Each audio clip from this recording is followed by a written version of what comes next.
Mark Michelonis is suing his former roommate, Christopher Robertson, for rent, a security deposit, and stolen property. Court come to order. All rise. Have a seat, please. Hello, Judge. Case 2066, Michelonis versus Robertson. Thank you. You're welcome. Mr. Robertson, how long had you been living in your apartment prior to renting a room to the plaintiff? I believe it was about 3 years. You had been living there by yourself? No, I had roommates previously. When did the plaintiff move in? I believe that it was January 1st of 2017. 2017? It may have been 2018. It was the first, I forget. It was 2018. That's correct. How long did he live there with you? He lived there with me until September of 2021. So far, that correct, sir? Yes, ma'am. So now let me understand this lawsuit. Mr. Robertson lived in his apartment for 3 years. You answered an ad for a room. You lived with him in his home as a tenant from January 2018 until September 2021. Correct.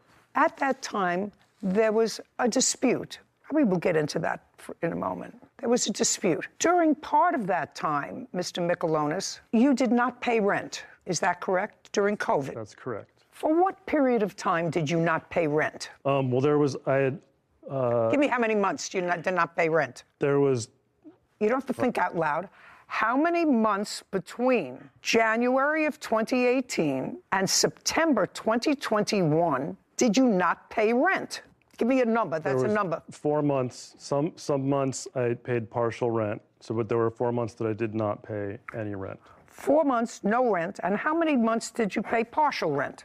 I believe that would have been 4 or 3. So for 7 months, you did not pay your rent. Paying partial rent is not rent. Now, my question to you, Mr. Robertson, is this is an apartment that you rent. Yes. Or rented. Mm-hmm. From January 2018 until September 2021, was your rent current? My portion of the rent was current. What do you mean your portion? My portion that I was responsible for. No, it's your apartment. You're responsible for the whole thing, Mr. Robertson. Yes. Okay? You're responsible for the whole rent. And if what you chose to do was to say to your landlord, listen, I have a roommate, I'm just paying my portion of the rent, my roommate isn't paying his, right, then your rent wasn't paid. Yes. And I assume that your rent wasn't paid for the same period of time that he didn't pay you his portion of the rent. Yes. Was it for any period of time greater than that? Greater than the 4 months or the 7 months that he didn't pay rent? I went through my bank statements, and they went back until, I believe, July of 2020, and that's as far back as my bank app lets me go. Okay. There were more months than that I received partial or no rent payments for. From him? From him. I'm asking you about your landlord. If you didn't pay your landlord, you telling me your landlord didn't file an eviction against you? There were several months that he did pay his full rent, and so that would have meant that the entire rent for that period. Well, I know, but if the rent was not paid, did your landlord ever serve you an eviction notice? No, there was an eviction moratorium in Alameda County at that point for unpaid rents due to COVID. Gotcha. So that would it be a fair statement that you both took advantage of that? He took advantage of it, and so did you. I wouldn't say that it was me trying to take advantage. I would just say it was my inability to cover the entire rent. Your portion as well as his? My portion was always covered. Your portion was covered? Yes. Okay. Now, Mr. Michelonis, when did you move from month and year? It was September of 2021. And when did you leave there? I believe it was the 3rd or 4th week of August of 2021. So you both left the place at about the same time? I left involuntarily, but yes. Well, you left involuntarily, because that's what this case is about. Okay, so now I have the structure of it. Do you understand the structure of it? I understand. You understand the structure of it? I just want to make sure that people out there watching understand the structure of it. So you were the rentor, and you had an argument. It resulted in a protective order for somehow some genius put him out of his own apartment because of these protective... You weren't in the hospital for anything, were you, as a result of an assault? No. No. You have no medical records there of being treated for any injury. It was a harassment. Just a minute. Do you know my husband harasses me every day? Every day. I couldn't think of evicting him. I mean, you do other things. So the answer is, You were never treated for any illness. You were never treated for anxiety at a hospital as a result of this harassment. As a result of your allegations, let us say of harassment, Mr. Robertson was ejected from his own home, from which you had not been paying rent, your portion that you were supposed to pay contractually with him for months because of COVID. Am I getting this story right so far? I'm not finished yet, but so far, is there anything that I said was wrong? I think that's pretty close. I mean, okay, so that's pretty close. And now what you are seeking here is, should I say basically, and I hate that word, basically, but it's appropriate in this case. So all of those haters out there, she used basically, I don't care. It's appropriate here. And I put in the protective order that they were living with me, but they were moving. No. They were living with you. You were living with them. Well, yeah, we were living together. No.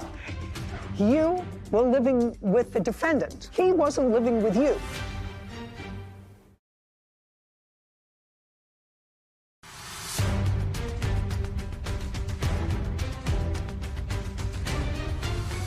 Mark Michelonis claims his former roommate, Christopher Robertson, owes for rent, a security deposit, and stolen property. Christopher is countersuing, claiming Mark owes him for rent. Now, what you're claiming in your lawsuit is that after a review of the copy of the underlying lease, you found that you were paying the vast majority of the rent. Correct. And so you want a return of that money. That's correct. Under what theory in the law? Well, basically that he defrauded No, me. now you can't use a basically. Okay. I want to know what theory is there in the law that says if I own a building and I lease to someone the whole building for $10,000, and then I find somebody who is prepared to pay me, and I have the first 2 floors of the building. 3rd floor is vacant. I find somebody who's willing to pay me $9,000 a month just for the top floor. That makes me a good business person. But unless there is something that prohibits him from doing that... There is, Your Honor. Show me. There's a clause in the lease. No, just show me. Okay. I'm a lawyer. I can read a lease. So the sublease that I agreed to with him incorporates the entirety of this master Just a second. lease. I'd just like to see it, please, sir. I'd just like to see it.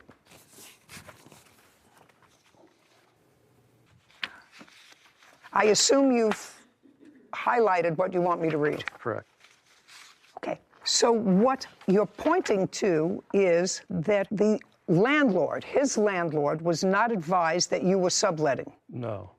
Well, that's why signed by every tenant. So that was one of the things, because if you look at the second lease, the one that was altered by Christopher to remove those areas so I wouldn't be aware, or I wouldn't be able to enforce them, was because he moved his boyfriend in without getting my consent.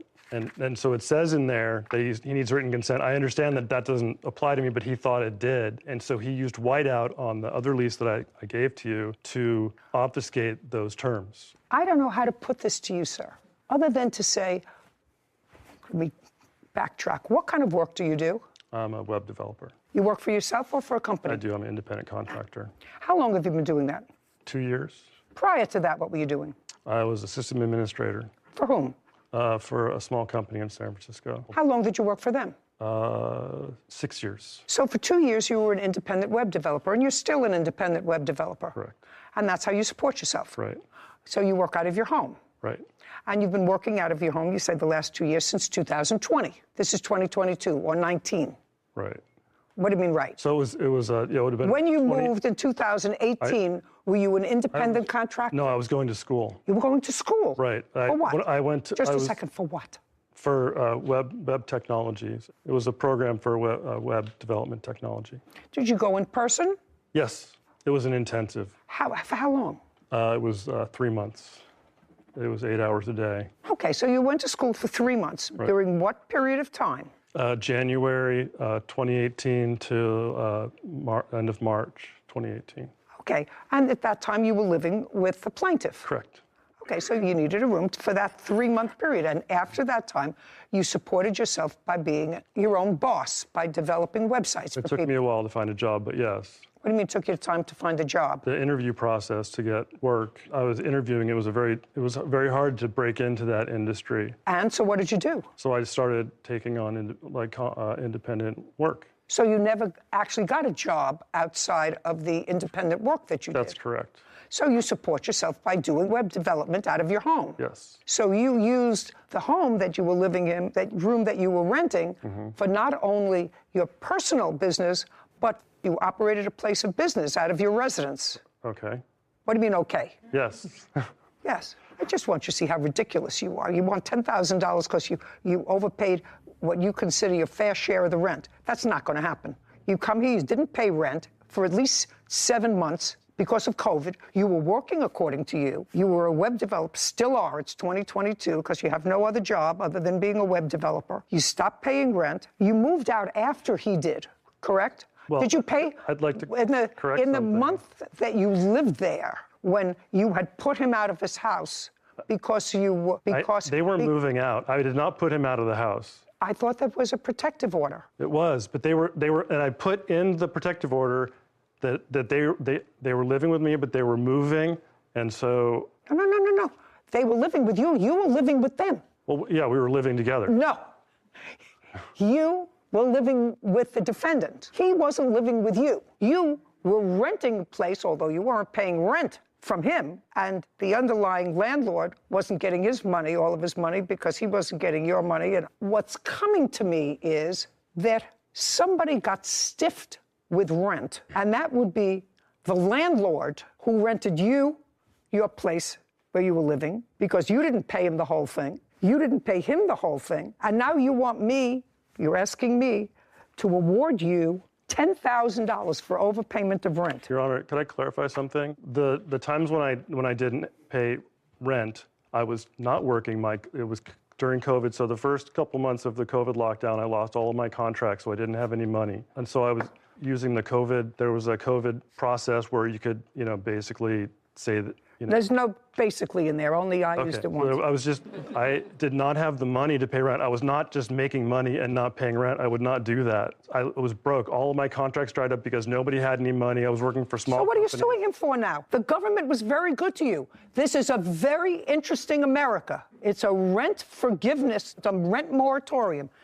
That doesn't mean the state where you live. What state do you live in? California. California.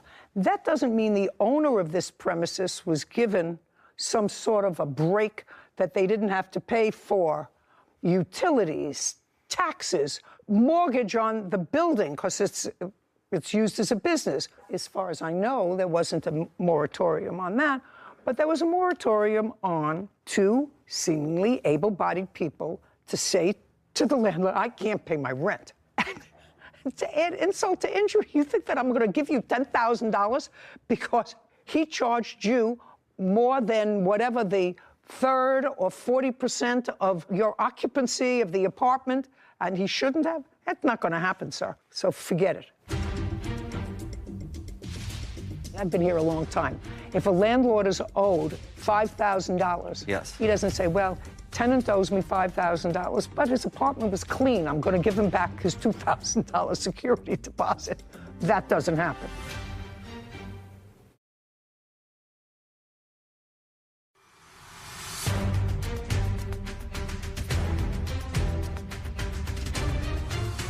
Mark Michelonis has accused his former roommate, Christopher Robertson, of overcharging for rent and keeping his property. Christopher is countersuing Mark for unpaid rent. Now, you gave him a security deposit. That is part of your lawsuit. Correct. So I want you to forget the overpayment of rent because it is ridiculous. Okay. So now let's go to the security deposit part of your complaint. Did he give you a security deposit? He did, Your Honor. Now, he didn't pay rent because of this moratorium Yes. on rent. Did you get your security deposit back from the landlord? I did. How much? I believe I got the total amount for the entire apartment, which was approximately $2,000. And how much did Mr. Michelonis give you as a security deposit? He gave me $1,250 for the security deposit plus a $300 pet deposit. Sometimes the pet deposit is refundable. Did you get the pet deposit back? I don't recall specifically if I got that back from the landlord. But you did get back your entire security deposit, which included his $1,250. Yes. Okay. That's correct. Let's hold that in abeyance for a moment, because now I'm going to go to your counterclaim. Sure. I think that's all I have to deal with. Oh, and property taken without permission. Did you get that property back? There was some... I did not. What property was it? There was a stone Buddha carving. There was some dishes, some glasses. Oh, give me a break. Do you have a stone Buddha carving? I have the stone Buddha carving. I have a small statuette, a rooster that is his, and a small metal. Great. Would serving you spoon set. pack those up? Yes. Do you live close to each other? I haven't been able to because of our mutual restraining orders. Fine. Do you know where your local precinct is? Yes. Where is it located? I believe that the closest one would be downtown for me, downtown Oakland. Okay. You'll find out before you leave today. In 5 days, drop it off at the local precinct. Absolutely. Let him know when, and he could go pick up his Buddha. Yes, I don't want Great. bad in my home. Terrific. Now, money owed for COVID debt is your counterclaim. Yes. Which is what? It how is much? a total of $55.35, I believe. For what? That is the unpaid rent. But you didn't pay his rent, you just told me. Right, and so this is the outstanding balance of the rent that he never paid that I'm responsible for as the master tenant. Oh, no, you just told me that you got your security deposit back. If you got your security deposit back, sir, that means that the landlord is finished with you. According to the law... Not according to the law. If you got your security deposit back, the entire security deposit, the landlord has written it off, because otherwise he would have taken your security deposit if you owed him or her money. Do you understand what I'm saying? It's very simple. I understand what you're saying. It's very simple. I wish I could explain that to them in your... Well... in your manner. I want to tell you something. I've been here a long time. If a landlord is owed $5,000, yes, he doesn't say, well, tenant owes me $5,000, but his apartment was clean. I'm going to give him back his $2,000 security deposit. That doesn't happen. So only in the land of Oz does that happen. They might live there. No, they might live there, but I don't live there. Okay. You owe him $1,250 for security deposit. This case is over. Your counterclaim's dismissed. We're finished. We're done. Court is adjourned. Thank you very much. I would just like to bring... Bye. Well, I was a little upset. He's being a drama queen. The clause in the lease was to prevent people from basically taking advantage of the fact that they've been living in a place for a long time and gouging rent for new tenants. He said I was price gouging him because he was enough to pay more rent than he might have if he had done some more research. They were trying to make it equal, and every place that I've lived in, there was always an equitable share of the rent. Like, no one was ever gouging anybody, so I felt that I was unjustly charged. Well, I can't say it wasn't very satisfying to hear the judge call his claims ridiculous to his face. Basically, he was leaving the front door open, making it so my dog could escape easily. He was filling the house up with smoke. We both burned sage. He was basically trying to get me riled up. He wanted me to move. While I am disappointed that I won't be able to recover some of his COVID debt. Basically, the moment that he was inconvenient for me to be there, he tried to make my life miserable. I'm glad that I will never have to see him again, and this is done. I'm not living with roommates ever again. I've got my dog, and we're cool. He was a nightmare, and I never have to see him again. You know, far be it from me to second guess another judge, but it would seem to me sort of outrageous, unless there was some sort of a physical altercation, why anyone, because he clearly was excluded from his house. He left first, and he said, involuntarily. Would anybody exclude the original tenant? When I read the papers, I thought the same thing. I thought that was outrageous, that they would throw out the primary leaseholder on a lease in favor of his subtenant, which may or may not have been legal to begin with. I can understand it if there was something more serious, but harassment, I just don't understand it. But I didn't know. Mine is not to wonder why. Mine is but to do what I do. And I don't think that when you come into a court where you have at least participated marginally in a giveaway, to then come in and say, you know what, there's a technical thing. He wasn't supposed to charge me this much rent because I didn't occupy this much of the apartment, whatever. Ridiculous when you didn't pay rent exactly for 7 months anyway.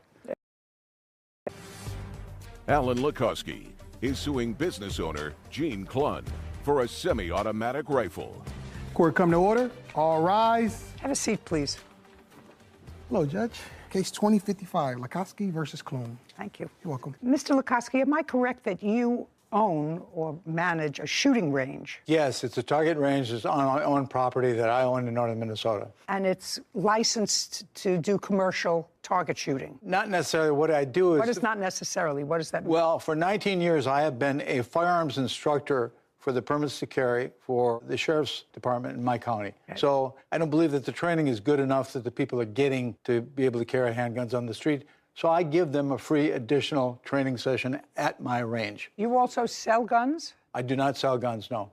How do you make money, is my question. So I give money by charging people for the class. Well, that's what I'm talking. You charge people yes. to use, and you don't need a license to run that sort of operation in your county. No, you have to be a registered NRA instructor, which is also, Are you? Yes, I am, ma'am. For how long? Oh, I've been doing this for 19 years. The case is really not very complicated, but let me see if I can break it down to its most basic elements. There was a gentleman who regularly came to your range. Yes. And his first name was? Jim. How long had he been coming to your range? A couple of years at least. And then, according to what you indicate in your complaint, and Mr. Clun doesn't deny it, he got sick. And according to you, the nature of his illness, you felt prevented him from using a heavier weapon. Yes, ma'am. And so you loaned to him, because of his illness, a rifle. Yes, ma'am. What kind of rifle did you It loan? was a sporting rifle. It was very lightweight. What kind?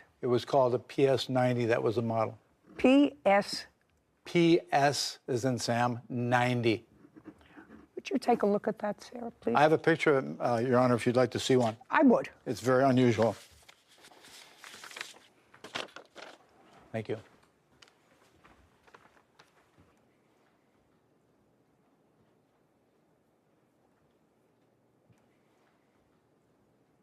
Okay. I see it. Thank you.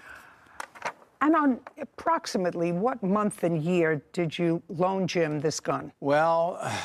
Well is not an answer, so let's think carefully, because we know we're coming. Probably a month approximately before he died, which was I don't know when September. that was. September 8th, I believe he passed away in 2021. How did you find out that he passed away? I believe Mary here, who's here because of the fact that she caregave for him while he was going through cancer treatments. She was his reason for staying alive. And she also did witness some things that happened in this case. Okay, I'll get to you in a second.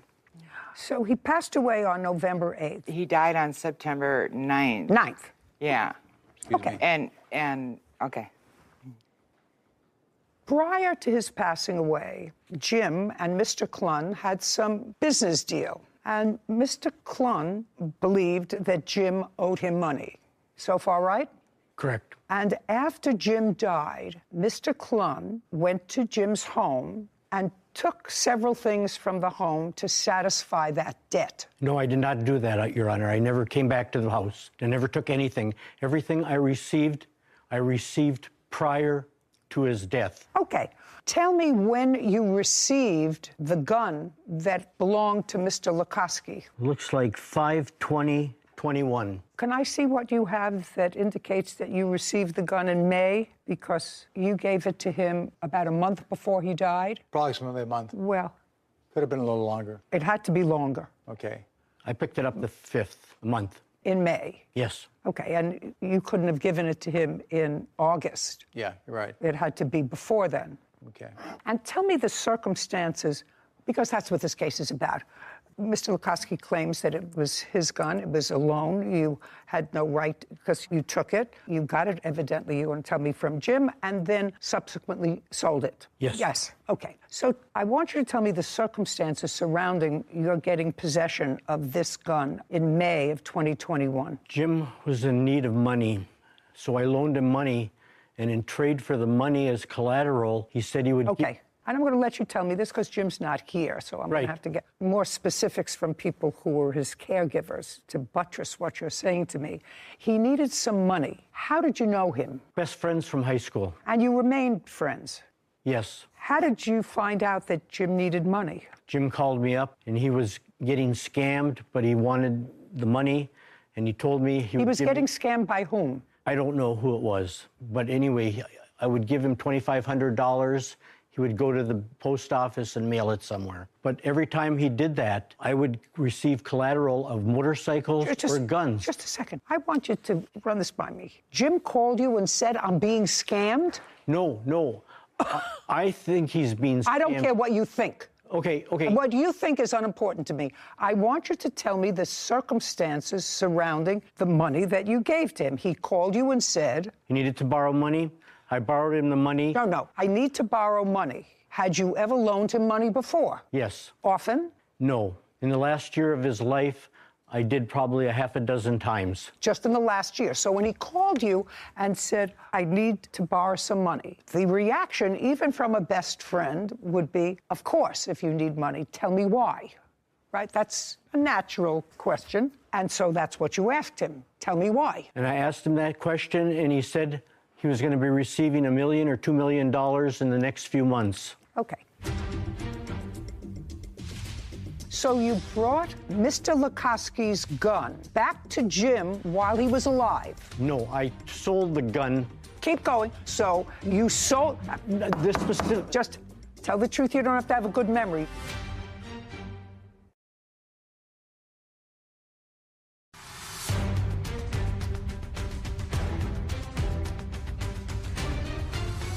Alan Lukoski claims business owner Gene Klun owes for a semi-automatic rifle. So did you ask him how? I asked him how, and he said he had it all planned with this guy he was sending the money to. That's all he told you about it? Or did he go into specifics? He did. It had to sound interesting to you, Mr. Klun, because if my best friend called me and said, I need to borrow some money, and I said, tell me why. And she said, because I'm going to come into $1 million shortly, but I need to borrow money to get it to this guy before I get the $1 million. I would say, explain that to me. And I did. And he said... And he said... He said that he would be receiving money in the next month or 2 months. Mr. Klun, then you would say, how does that, and can I get in on it? You know, if I'm sending you $2,500, which is what you said you gave him, I would say, oh, gee, $2,500, that's a reasonable investment, and I'm going to get a return on my money of $1 million shortly. I would say, is there any piece of that for me? I didn't question him. He just wanted the money, and he said in return for the money, he would give me the motorcycles and guns as collateral. Okay. May I please see the written agreement that you had? Verbal. So other than you and Jim, nobody knew about this agreement? Not that I'm aware of. Now, when was the first time you gave him money? Looks like May. May? Of 2021. Okay. And when was the last time you gave him money? 7/6/21. Between May of 2021 and the beginning of July, how many times did you give him money? 4 times. And you have that documented with bank records, et cetera? Right here, Your Honor. Okay, great. And tell me how much in total you gave him. $7,500. Kevin, would you bring me the documents that Mr. Klun is looking at, please? So in total, you gave him $7,500. And in return, according to you, you took possession of how many motorcycles? 3 motorcycles. And they belonged to Jim? And he signed over the titles and everything to me. Well, they were collateral. Right. But he signed over everything and gave me the titles for everything. I see the titles to the motorcycles. They're sold, ma'am. Interesting. As well as the rifles that I got also. I'm just asking you, do you have the sales receipts from the 3 motorcycles? There were 3? Did you say 3? Yeah. Do you have the sales receipts from the 3 motorcycles that you say you sold? No, but I was paid $5,000 in cash for the 3 How am I supposed to know that, sir? Okay, You sold well, 3 anyway, motorcycles. Okay. How am I supposed to know? I mean, all of this is coming out of nowhere, actually, with no proof whatsoever, unless you're prepared to give me some flesh on this bone of a case. Could you stand up? Your first name is Mary? Yes, it is. What's your last name? Wellman. Were you Jim's caregiver? Yes, I lived in the upstairs of his house. Were you a tenant? We were friends since the late 90s when I first moved to the area. So regular caregiver of his, or were you just as needed? He developed cancer in the late 90s, and I stayed. Then I lived with him in the first 2 years because of the 50-50 survival rate and the constant trips to the Mayo Clinic from where we lived, were an entire day trip. And then after about 3 years, when he was kind of back on his feet again, I moved out, but we remained friends and we rode motorcycles together and we did lots together. And so you lived in the house? Yeah, and I moved back in okay. Okay. Were you living in the house when he bought these 3 motorcycles? 2 of them I was.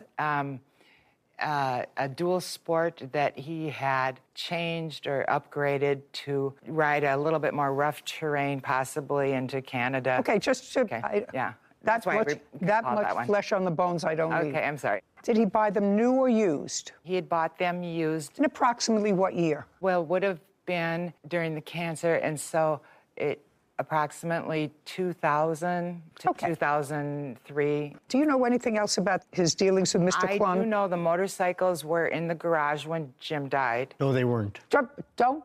Okay. Don't speak. How do you know that? Well, I had on and off go out there for things, but then Jim's nephew had come and removed one of the bikes right after Jim had passed away. So the nephew came and removed one? Mm-hmm. But this was after he passed? Yes. What's the nephew's first name? Anthony. Do you know Anthony, Mr. Klun? Yes, I do. Okay. Did you get the motorcycle from Anthony? Nope. I got the motorcycles from Jim, the motorcycles that were left after Jim passed away. Okay. Now you can sit down. Okay. All right, Mr. Klun. Do you have any statements, text messages, or anything else indicating that Jim indicated to you that he could give you as collateral this rifle, other than the fact that he had it in his possession? I got more than one rifle. I have checks that were written out to Jim, and that's what we did. But that doesn't answer my question, Mr. Klun. I don't care how many rifles you had. He only had one that he gave to Jim because it was lighter and easier to shoot. And as his illness progressed, if I'm getting this right, it was hard for him to pick up his own rifle. Now, he may have had more, probably did have more, because you took more than one, right? Correct. Okay. How many rifles did you take? I took 3 rifles, 5 pistols. I had to bring 3 of the rifles back. Where? To Jim to get replacements. The guns that were from Mr. Lukoski. Only one? 3 of them. No, he said he only gave him one. Oh, no, but there was 3 of them. So you brought Mr. Lukoski's gun back to Jim while he was alive? No, I sold the gun. Keep going. You sold... This specific... Just tell the truth. You don't have to have a good memory. If, heaven forbid, something happened to me and my dentist thought that I owed him $25,000, he couldn't come into my house and say, gee, this Ming vase is just going to cover my dental bill. You can't do that. And that's what you did.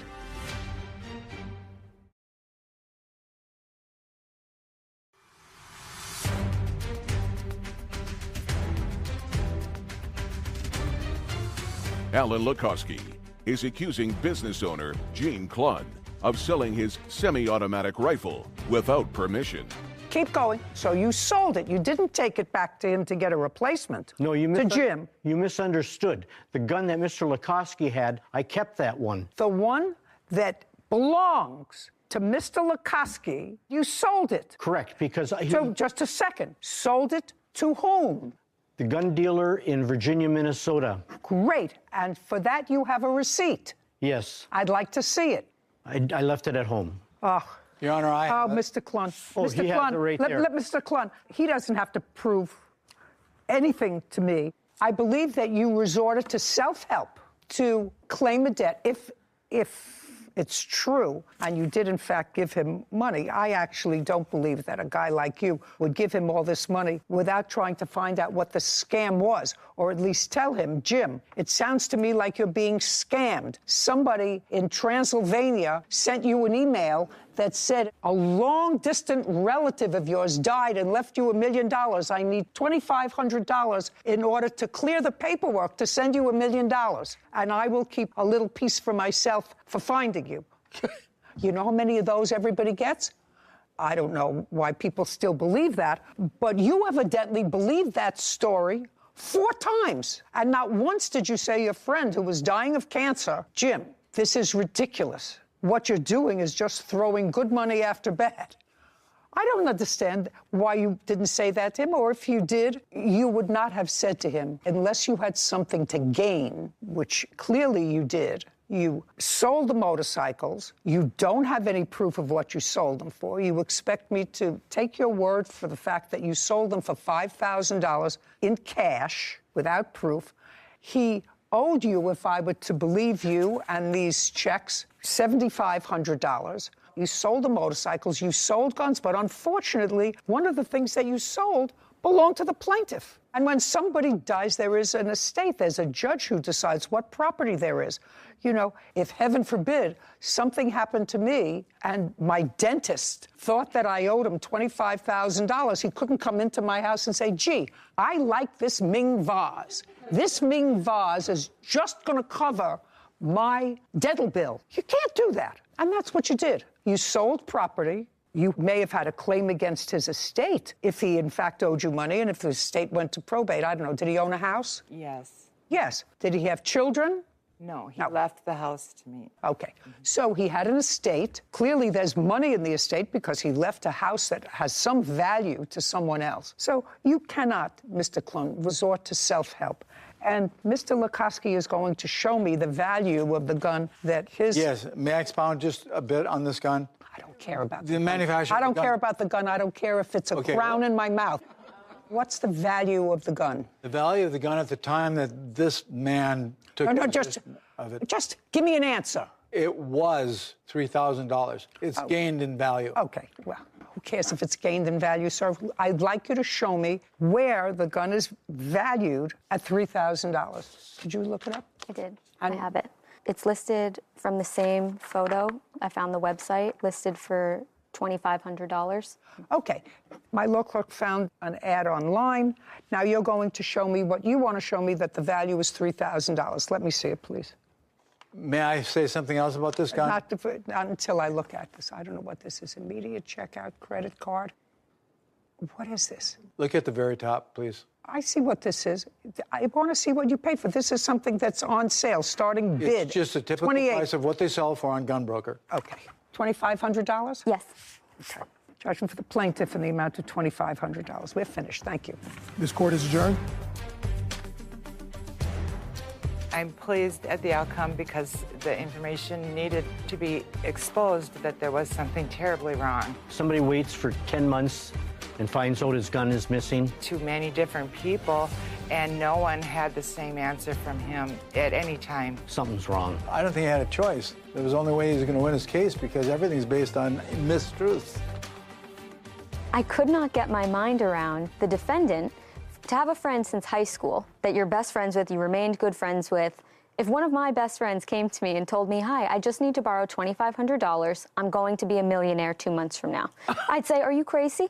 There's so many of these scams going around. I know I've seen your phone sometimes gets tripped up with the scammers and in the middle of the night ringing off the hook. It's unfortunate that people fall for these scams and really send their hard-earned money, sometimes that they don't have, to these scam artists, and they're never going to see it again. And I think that people have to be really vigilant. I know there's been warnings and things like that I've seen more publicized recently about scams and just how detailed and intricate they can seem, but it's really just... I get them all the time, as you said. Yeah. I have to go like this and then delete. Delete. Anton, please answer immediately. Your $3,000 refund is sitting here waiting for you. Non-existent. No, sometimes they leave out Anton. Your $3,000 refund is here. Yeah, gotta be smart. And, you know, Sarah, a couple of years ago, I don't know whether you remember, but I just thought about it. People were calling me and saying to me, Judy, I didn't know that you went into the cosmetics business. Oh, yes, I do remember. And the people who crafted the advertisement, you know, with all kinds of real logos on the top of it. And reviews, and I tried this stuff. And I remember being at the gym working out, and a woman came over to me and said, you know, I bought your cosmetics, and they were really terrible. And they keep sending them to me every month. And probably charging her credit card. Charging her credit card. And I tried every vehicle in the government to try to get somebody to... shut it down. Track it down. And the answer was, they're so smart that they use international. You don't know where they could be. They could be in closed one Peru, they line. could be in Chile, they could be in Brazil, they can be in Canada. And I know that there are many other celebrities who were caught with the same scam net. But this guy said, my friend Jim was probably getting scammed. Then why would you provide him the money to get scammed? You're absolutely right. Didn't believe. Jasmine Jones is suing her ex-boyfriend, Joshua Caldwell, for the costs of a French bulldog. Court come to order. All rise. Have a seat, please. Hello, Judge. Case 2120, Jones versus Caldwell. Thank you. You're welcome. Ms. Jones, you and the defendant were in a romantic relationship that started about a year ago, more than a year ago. And then you decided to do one of the most foolish things that people do when they sort of fall in love, sometimes temporarily. You decided to buy a dog together. According to you, the relationship went south, and now we have this adorable dog that you want back. You say the dog is really yours. You were the one who was its primary caretaker. You paid for a vet bill. Mr. Caldwell said that's not the case. The dog was always supposed to be his. He purchased it. And it's your argument that if Mr. Caldwell is allowed to keep the dog, that you be reimbursed for the vet bills that you paid. Yes, ma'am. Okay. Did you and Mr. Caldwell live together? Yes. From when to when? From February 1st of this year to September 3rd. And in what month did you decide to get the dog's name is Scrappy? Yes. Scrappy. We got Scrappy January 18th. So before you moved in together? Yes. Where were you living? I was going back and forth from my mom's house to Joshua's. I already had a key in January. I was staying there. Okay, but you were living with your mother. Yes. In January. Yes. And who was the breeder of this dog? Did you buy the dog from the breeder or from? From the breeder, Andrew. Now, Andrew was sitting over there on the defendant's side, so I assume that Andrew was a friend of your boyfriend's. Yes. Stand up, Andrew. I have a couple of questions for you. Okay. That's Scrappy. Yes. Scrappy is about 8 months old? He just hit a year about 2-3 weeks ago. Oh, so still a puppy. Yes. Looks very healthy. When Scrappy was purchased, was the amount paid for him the same as was paid for the other dogs in Scrappy's litter? No. How many puppies were in the litter? 5. Did you charge Mr. Caldwell or Miss Jones for Scrappy? Mr. Caldwell. How much did you charge him? $3,000, Your Honor. Who paid you? Joshua. Mr. Caldwell, did he pay by check or cash? Cash and Zelle payments. Did you ever see Miss Jones in the purchasing process? Yes, I seen her. Tell me about it. At the time when they came to pick up the dog, she was his girlfriend, but there was no connection with me. Was that the first time you had met her? I've seen her around because we would work at the gym together. We're both personal trainers, so I would see her around the gym sometimes. Had you discussed with your friend Joshua? Yes. While you were working with him in your personal training at the gym, had you discussed with him getting a dog? Yes. When? I can't recall the exact date, but I know that he had seen that I had bought my dog and that I was getting into the business. So he contacted me early in, say, 2020, stating that, hey, I want to eventually, when you have a litter, get one of your dogs from you. Do you remember what month that was in? I'd say, well, Scrap was born October 2021. So around then, maybe a couple months before, when I let him know that the female was pregnant. So maybe around July, August. Okay, of 2021. Yes, Your Honor. Okay, so that was well before the two of you lived together. Yes. Did you ever hear from Miss Jones? Did she ever call you before you saw her when they both came to pick up Scrappy? No, Your Honor. Okay, you can sit down now. Cute. Miss Jones, who paid for Scrappy? Me and Joshua. Show me. I have here Zelle and Venmo payments to Joshua. The first one is in February, and then he didn't start asking me for large amounts. Hold on one second. Hold on. These don't look like anything like payments for the dog. What are those payments? $100, $500, $350 in June. What were those for? They were all payments towards Scrappy. He started asking me for $200, $350 at that time. You mean after you already had the dog? Yes. Because you got the dog. Yeah, but he didn't pay for him straight up. And his friend told us that we could pay for him at will. He didn't give him money the first day that we picked him up. Okay, I'll go back to you. How much money did Mr. Caldwell pay on the day he picked up the dog? $0. When was the first time he made a payment? Now you could stand up again. He made a payment shortly after, within the first month, of about $300. So in January, he made first payment Of $300. And in January, there is no Zelle payment from you at all. When was the next payment? Do you recall? I believe in March he paid another $200. Well, do you have records of what you paid, sir? Yes. I'd like to see them. I just want to see what you paid and when you paid it. By the way, while he's looking for that, when you lived with Mr. Caldwell, did you both contribute to the rent? My contribution to the rent was paying for the groceries, so I have all my receipts. So the answer is you did not pay rent. That was our deal. But the answer is you did not pay rent. No, ma'am. Did you pay any utilities? Only when he asked me for extra money to pay his phone bill or to pay for the Wi-Fi sometimes. And when you paid for these extra things, Wi-Fi or his phone bill, did you pay by cash or did you pay by... The extra charges in there that I didn't highlight. The ones that are $20, $30, those are for gas. The $70 one is for his card. Well, I just want to know how you know the payment in July for $200, what it was for. I was only giving him money at that time. For Scrappy, he started asking me for large amounts of money for him. So that's when I gave him those. He didn't ask me for anything towards bills for that apartment. Is Scrappy totally paid for? No. How much is owed? $2,300. So the only amount that was paid so far was $700. Yes, Your Honor.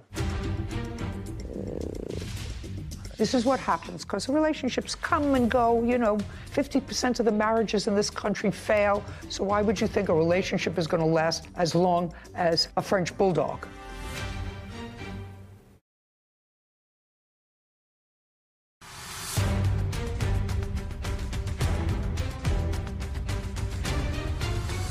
Jasmine Jones claims her ex-boyfriend, Joshua Caldwell, owes for the costs of a French bulldog. Joshua is countersuing for vandalism and an assault. Okay, and this is an agreement that I, Joshua Caldwell, have agreed to buy Kashmir. That was his name originally. From Frederick Wright. Once the dog is paid in full, I will receive full ownership rights. Frederick Wright will remain the rightful owner of Kashmir until I complete $3,000 in payments, right? Correct. And both of you signed this, and this was in January of 2022. That's a reasonable... What are you laughing at? I'm not laughing. I'm just like, when did he even sign that? Because I was with him the day that we picked him up, and he never showed me any contract. Well, but this is reasonable because he's not transferring any rights to him. He's going to remain the owner. He's the owner of the dog until the full amount is paid for the dog of $3,000. Right now, he said that the only thing was paid was $700. Go ahead. Now I'll hear you. Now I got it. Now you can sit down. When I was present for us picking up Scrappy and purchasing him, it was word of mouth contract. There was no paper signing at all. He didn't even show me a paper. And? And he showed me him. He asked me if I liked him. I said yes. And he said he would go half on him with me. Okay. And I said, okay. And it was that same day. I get off of work. He picks me up. We go see Scrappy. Didn't know we were going to get him that day. We ended up getting him that day. He tells me, okay, it's just going to be $3,500. They walk to the back of the room and start talking and making an agreement. Come back out. So just a second. So they went in the back of the room. You were not there. That's what you just told me. They went in the back to make an agreement, and then they came out. That's what... He tells me it's going to be $3,500. They walk to the back of the room, make an agreement. Right. Go ahead. And then he comes back and we take Scrappy home. The next day, he texts me early in the morning and tells me that Scrappy might have gotten a bee sting or something because he was limping and he doesn't know what happened. I picked him up from his job that afternoon after I got off of work. Okay, so you picked up the dog from his work. Yes, picked him up and I went straight to my mom's house to get clothes because I was going back to his house. And I was examining Scrappy, no swollen paw, no bee sting. Then he said that he probably clipped his nail on the tile, and I'm just like looking at his paw, and I'm like, there's nothing wrong with it, but he's limping. Those were his stories. Still don't know what happened. Scrappy wasn't showing any signs of like pain, he was just limping. So I was like, we need to take him to the vet, like he needs to get checked out. So you took him to the vet? Okay, yes. And? The vet ended up telling us that he had a fracture. You can't tell me what the vet told you. I'll look at the records from the vet. Okay, sorry. I have the vet bills and the reports right here.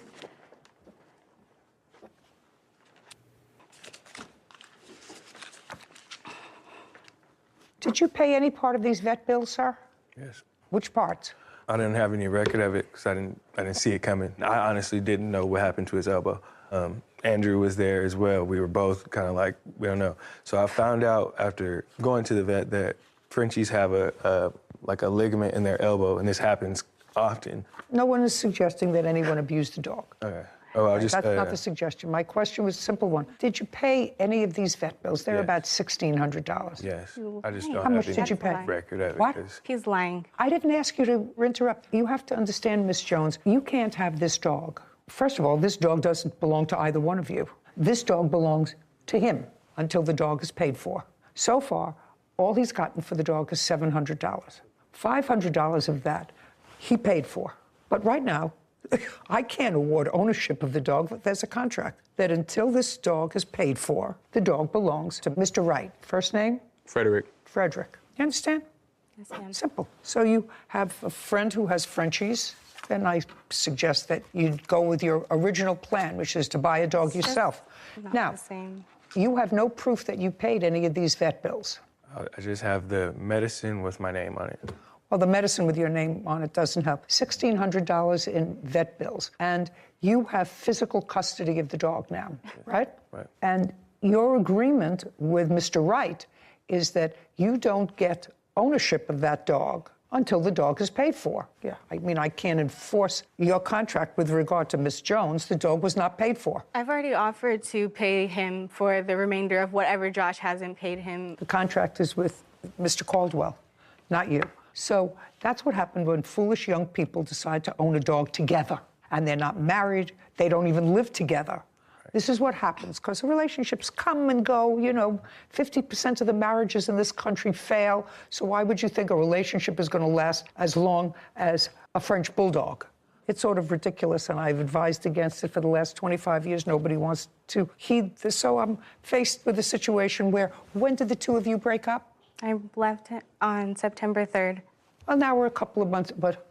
She didn't leave. She had to be, this is going to go into the assault charge. I don't, but listen, she had I don't to be care. escorted I don't care, whatever. I don't care. You want clothes.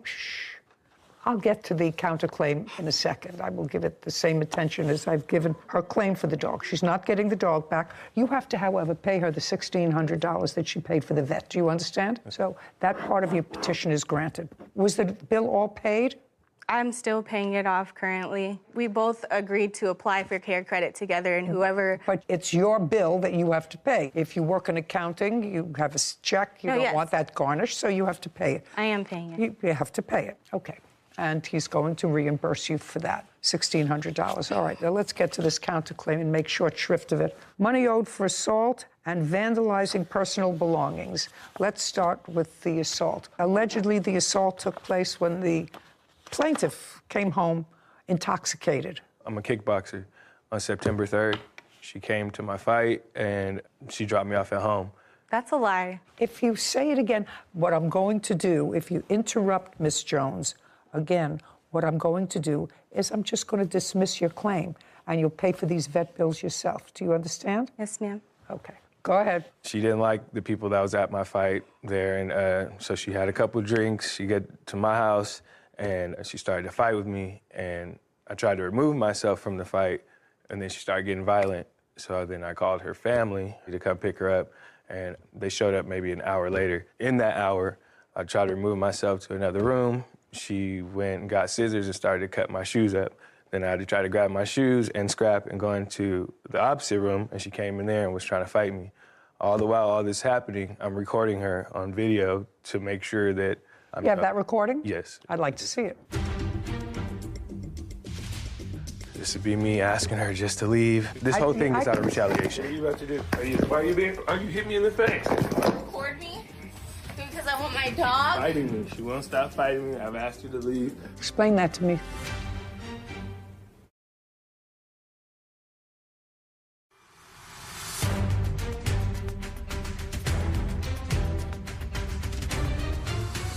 Jasmine Jones is accusing her ex-boyfriend, Joshua Caldwell, of owing vet bills for a French bulldog.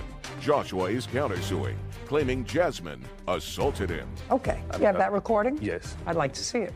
This would be me asking her just to leave. This whole thing is out of retaliation. Why are you hitting me in the face? Record me? Because I want my dog? Fighting me. She won't stop fighting me. I've asked her to leave. Your stuff is in bags. You're such a... Josh. Okay. There you go again. There you go again. On camera hitting me. On camera hitting me. On camera. You see her hitting me? There you go. Explain that to me. I wasn't dropping him off. We were still... I don't care what you're dropping off. Explain that video to me. I was pushing the phone out of my face because he had me on live and was saying my full name. He cut off parts of it. No, I just want to know what happened here. This was clearly you were going after him. I don't know whether you... knocking the phone out of his hand because he was saying my full name, saying I was crazy. I had already packed my stuff. I was leaving. We walk in the house. He calls me a dumb bee and then goes straight to the bathroom. I'm like, okay, well, I'm just gonna leave. Like, I'm not gonna deal with this. I had Scrappy by my side. I was packing what I could, taking it downstairs. I walk back up. He goes, oh, you're leaving? And he snatches Scrappy and locks him in the bedroom.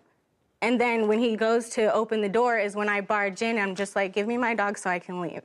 And well, I want to know what the violent stuff was about. He was recording me. He was saying recording my name. He was recording you, saying I was crazy and I wouldn't get out of the house. And I was like, stop recording me. And I was just hitting the phone out of his hand. I never once put my hands on him. He's already hit me and choked me in the past, so I would not go there to provoke him to hurt me again. Did you ever report to anyone that he hurt you? I told my mom. Did you ever report? No, I didn't. Mr. Caldwell, were you injured? I mean, I'm a fighter. I'm not gonna... Were you injured is my question. No. Her family came? Yeah. The police were not called. You called her family instead. Did you pick her up? Stand up, please. You're a mother? Yes, I am. Okay. And this incident happened on what date when he called you? It was about 3 o'clock in the morning. Right. On... Shh. Don't interrupt. On what date?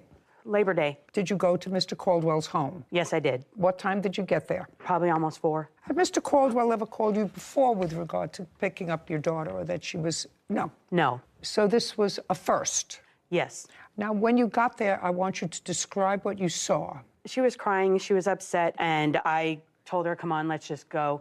And she said, no, I want to get my dog. I can't leave my dog here. He's been violent in the past. I've seen it. I told her, don't ever leave him with him again. After a beach incident where he, like, hit him. I mean, he's a kickboxer, like he said. He doesn't hit the dog like a normal person would just tap a dog. No, this was back in July. He was a puppy. He was a baby. And I was so furious when I saw that. He only did it because the dog snapped at him because he was angrily packing him up into a dog carrier. Would you do me a favor? Would you describe to me your daughter's condition? Oh, I'm sorry. I'm sorry. Describe to me. You have to understand. Your daughter cannot get the dog. The dog does not belong to the defendant. Okay. The dog belongs to Mr. Wright. What happens to the $1,310 she spent for the dog? Well, she sent that money to him. I have to tell you something. I don't see anything in your daughter's evidence that suggests to me that any payments that she made to him had anything to do with the dog. Anything to do with the dog. Mr. Wright was very clear. He said he received $700 for the dog. There were 2 payments that were identified in his register as payments for Scrappy. There is absolutely nothing in your daughter's register that she gave me of these odd payments of $160 or $70 say Scrappy on it. Not one. So I've already made a determination of where the dog is staying. The dog is staying wherever Mr. Wright wants the dog to stay, because he owns the dog. Okay. Understand? Yes. So now that's your daughter's case. I finished that part of the case. What I want to know is he has a counterclaim, and his counterclaim was that your daughter, while in an intoxicated state, assaulted him. Some of that I saw on this video. Some of it you saw on the video. Mr. Caldwell was honest, because it doesn't look as if he was injured as a result of that, and I'm absolutely not discounting the fact that no one should put their hands on somebody else, but an assault requires an injury. And so if this is is that dog sleeping? No, that is so funny. He grunts all the time. That is so funny. So, Mr. Caldwell, Can you show me what damage you allege Miss Jones caused your property? That's the next thing. You said an assault, which never happened because there was no physical injury. Could you mind telling me, please, what property specifically and photographs of that property? I'll have it. Okay, so your counterclaim's dismissed. Judgment for the plaintiff in the amount of $1,600 for the vet bills that she paid or is obligated to pay on her credit. It's not assault unless I get hurt? Yes, it's not an assault unless there is an injury. So if I was that drunk, it's an attempt, beating her up at her house? That's an attempted, sir, it's an attempted assault. Do you understand? If an assault has a specific definition, I believe she probably attempted to assault you when she touched you in an unauthorized manner. She was punching me in the face. That's not a... Show me picture of any injury. Show me. No, I didn't see that in the video, sir. I saw her lunging towards you. Do you understand?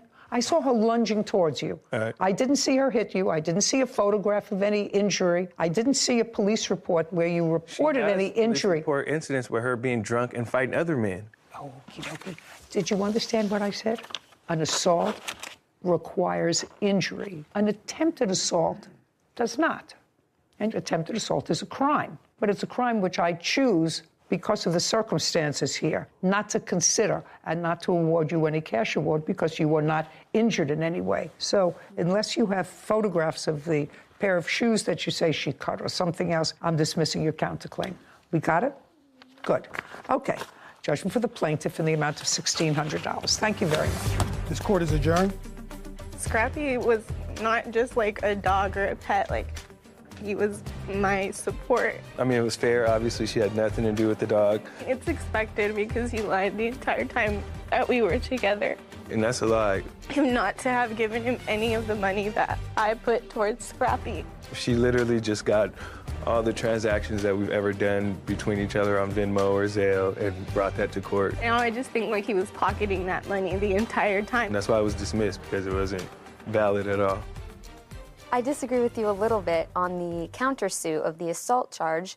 I have a more, I guess, broad overview since I'm just out of school with the common law. So assault versus battery, as far as I learned, was assault was just the imminent threat of a harm. You're fearing for your life or offensive contact of some sort, whereas battery is the actual offensive touching. There has to be some sort of contact. So if we're ruling by common law, which I know we're not bound by any particular state's jurisdiction, I would have awarded him something for the assault claim. My training is in New York, and in New York there is no crime of battery. My training was it's assault, and for an assault there has to be a physical touching and injury, and an attempted assault is placing someone in fear of imminent physical injury. I think you're probably right that there are jurisdictions that are different. We didn't actually see any contact between her and him. And he was honest. He said, you know, obviously I didn't have any injuries, but... Right, just as he didn't have any evidence to support the fact that she had destroyed or damaged some of his personal property. Unfortunate. Is suing business owner Amber Howard for damages and defamation to her pet daycare business. Court come to order. All rise. Have a seat, please. Hello, Judge. Case 2173, Langley versus Howard. Thank you. You're welcome. Ms. Langley, your complaint states that you live in a rural area, 13 acres. Your business is pet sitting. Correct. The property that you own does not have running water. Correct. So all of the water for your property has to be trucked in. Yes. The defendant is the owner of? The owner's wife. The same thing. They own a water business where they deliver by truck massive amounts of water, and you had used them for a period of time. Prior to Labor Day of 2021, when this incident occurred, how long have you been using the defendants? Probably about a year. And how often do they deliver water to your property? 4 times a week. Usually 3 times for the pool and once for the house. Okay. And each time they came, was that on a set time during the week? We tried to get a set time, but it varied quite often. Okay. Would they call before they came? No. For the year that you had them, when they came, did you pay them at the time that they came? Yes, I did. Oftentimes we paid in advance. So we paid for the entire week. So you either paid in advance or you paid at the time of the delivery? Yes. Did you give them a check or cash? Check. Now let's get to Labor Day 2021. On what day were they supposed to come? I believe it was the 4th of September. It was on a Friday. And who was at home to accept the delivery? We didn't know when they were coming, but I had taken my employee out to lunch, and I called my nephew, who was there holding down the fort, and told him if they deliver water, let them know I forgot the check, so they can either deliver or come back later. Well, you live in a rural area. Coming back later is a big inconvenience because you forgot the check. Yeah, could be. Yeah, it happened that it was a big inconvenience because you went out for lunch and you left a nephew. They came, the check wasn't there, and they left with the water. Now, what time did you come? I wasn't the one who delivered the water. It was my husband, but I believe he had came. No, he'll tell me. Oh, okay. So this was about a year and a half ago. I don't remember the exact time, but it was an AM delivery because we were going out of town Friday evening, going up north. So I was trying to get done with our route fairly early so that we could get out. So the first time you came to the house was in the morning? That's correct. Not lunchtime? No, it was probably somewhere around 10 a.m. if I was to guess. Okay. And when you got there that one time, the nephew was there? That's correct. And tell me what happened. Well, the nephew, for starters, is about 12 years old. And the reason why we don't necessarily have a time frame for businesses is because if it's between business hours, when we show up and if they need water, usually that shouldn't be an issue for the business. Don't give me a whole story, sir. The nephew was 12 years old, okay, and he was left in charge of the pets. That's correct. Okay, so the nephew was left in charge of these animals, and when you came, there was no check. What happened? It wasn't even about the money, the reason why I left. The reason why I showed up there is he was talking on the phone, and he said, we are not ready for water right now. He was on his phone? Yes. Where did this conversation take place? Near the pool, the dog pool. And we were actually taking 4,000 gallons. So I brought my big truck. I'd bring 2,000 for the doggy pool and then 2,000 for the house because it was a holiday weekend, so I had to make sure that we got him enough water to last through the holiday weekend. Okay, and I assume that the plaintiff was satisfied with your service because she had continued with your service for over a year. Yes, that's correct. That's according to you. That's according to you. You had been satisfied with their service because if you weren't, you would have found somebody else. But you had been satisfied with their service. According to you, you paid them in advance or on the date of the delivery. On Labor Day, September 4th, you left your 12-year-old nephew there. 12, but... Well, how old is he, 13? He's 15. So what? What's the difference? Okay, I'm just... Well, maybe he's 15 now. Maybe he wasn't in 2021. So the nephew said to you, we're not ready for water delivery now. That's Is that what you're saying? Now, your business have a phone? Correct. Did the plaintiff ever call you and say, I'm home now, I'm sorry, there was a mix-up? No, so what happened, I showed up there, he wasn't ready for water. I told him, I go, that is... What do you have to do to get ready for water? For their purposes, I believe it was to try to use up as much as they can. No, don't tell me what you believe. I want to know what you have to do to get ready for a water delivery. Do you have to open up a spigot? What do you have to do? Okay, so basically they're holding tanks that are in basements or in the ground. So normally nobody even has to be there, 90% of our customers. This particular case, one of their tanks is in a basement, which doesn't have an alarm. So in order to fill their tank up, somebody has to be down there with a radio to radio up to us to know when to shut the water off. Okay, so that would have had to have been the nephew who was between the ages of 12 and 15, would have had to have been in the basement. That's correct. Okay. And when you came onto the property, he said, we're not ready for a water delivery. That's correct. And he would have had to have been in the basement. That's correct. So you left? Yes. Correct. What happened next? Your Honor, I told him that it's not that big of a deal. I got a few more stops.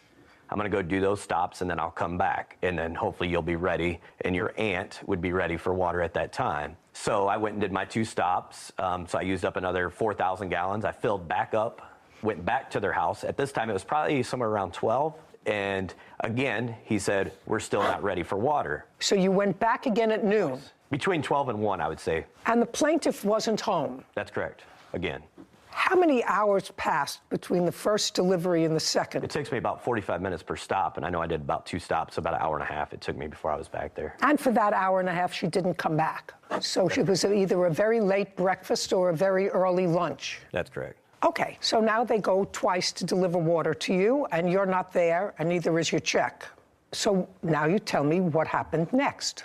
Kyle called me. First, he doesn't have a phone, but we do have a business line. So he called me on the business line and told me that the driver just left. He goes, I don't know where he went. He said, I think Who told? Kyle. Who was that? I'm sorry, he's my nephew. Your nephew called you. What time? Well, our lunch is... What? You went before lunch because he was there earlier in the morning. We did not go before lunch. We went 12:30 to 2. The dogs always nap 12:30 to 2. Okay. We separated the dogs. How many times did they? We were how many 5 minutes. How many times did they come to your house to deliver water? According to what I was told, I wasn't there. 2. Oh, that's what he says. He came twice. We haven't gotten to the third yet, but he came twice to your house and you weren't there. Correct. You're supposed to wait for a service. You're supposed to be there ready for the service. That would be on you. That's not on them, that's on you. They came when they were supposed to deliver water, and you weren't there, and you left somebody who was not equipped to deal with the situation in charge. And what happened was you didn't have water, potentially, over the holiday weekend because they were going away, so you had to scurry to find other water. Correct. That's what this case is about. If your preteen or post-teen nephew was on the telephone, didn't want to be bothered at that moment, that ain't his fault. That's your fault that you left somebody incompetent when you were supposed to get a water delivery. All I'm saying to you is, this is nasty a year later. Nasty.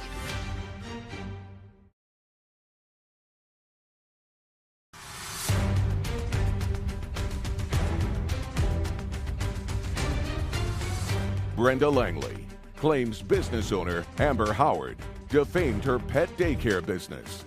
Amber is countersuing for negative reviews Brenda made toward her business. Okay, so according to you, a year later, you heard something about their business, so you wrote a negative something about their business on the internet. You'll tell me what that is in a moment. And in retaliation for that, they posted a negative comment about your business, alleging something that had to do with the animals. So that's what this case is about. Your use of the internet to make trouble. You, a year later, according to you, only posted one negative review. Is that right? Correct. And that was a year later. Yes. Do you want me to tell you why? Because they take the reviews down. You can't leave it. All I tried right away. All I'm asking you is, I don't want to hear shoulda, woulda, coulda. A year later, you posted a negative review about them. So I'd like to see the review and why you waited a year. You had had a full year of positive service from these people, and the day that you had a problem with them was your fault. I just determined that. It was your fault. Okay. So I want to see what you said about them.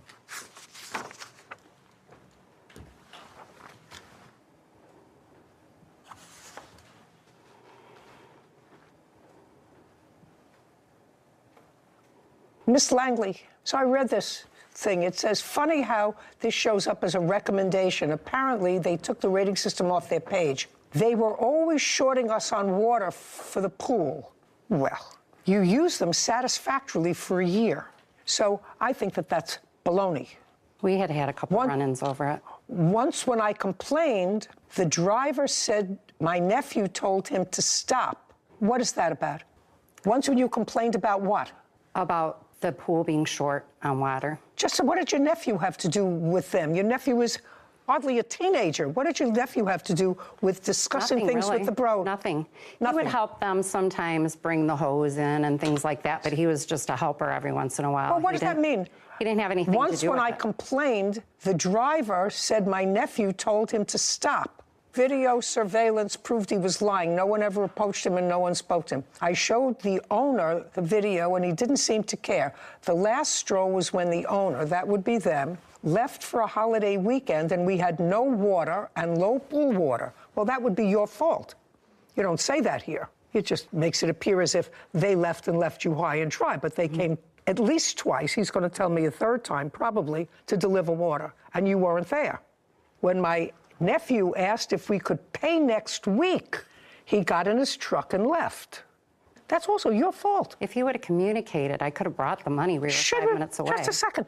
That puts the onus on them. Why weren't you there? This is all on you. This isn't on them.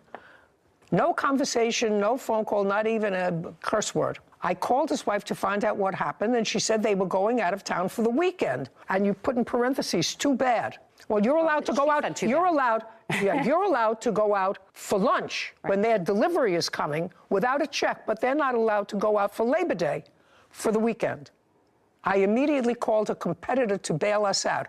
Thank God he took mercy on us and came out right away. We have had excellent service with the competitor ever since.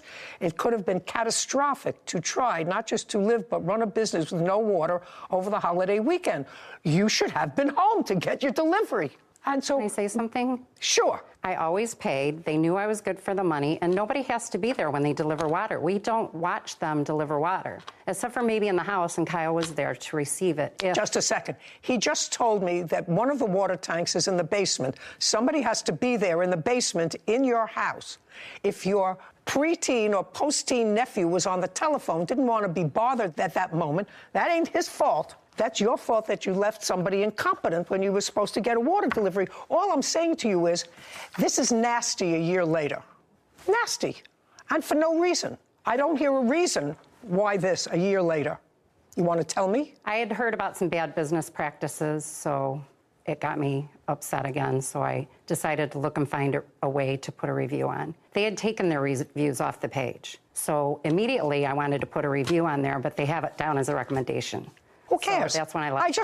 I just still don't understand why a year later you stir this up. So for a year, you were getting water from a competitor. You cut off their system. They seem to be still surviving. You're still in business? Yes. Yeah. They're in business without you. You're in business without them. Right. Okay. So this is nasty. Okay. Now, as a result of being nasty, they wrote a review about you, which is why you're here, about your business. Yes. May I see that review?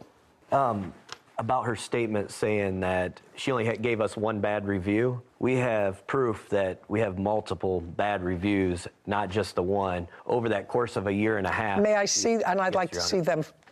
Did you write more than one negative review? Okay, I'm going to take a look at them. That's what I posted. Oh, I'm sorry, this is what I posted right here. I gave you the wrong copy.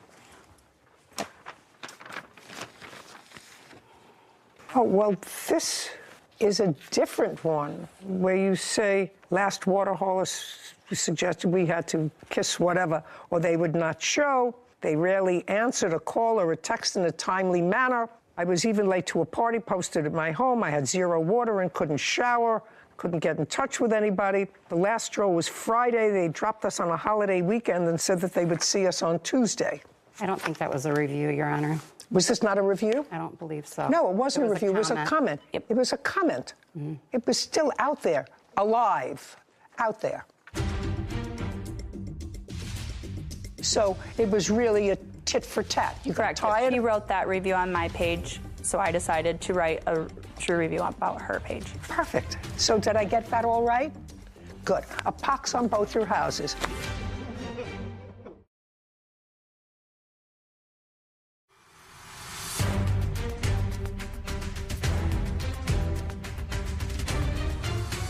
Brenda Langley has accused business owner Amber Howard of defaming her pet daycare business. Amber claims Brenda created negative reviews a year after their dispute ended. I'm looking to see what you posted about her. He's got it. You go, Judge.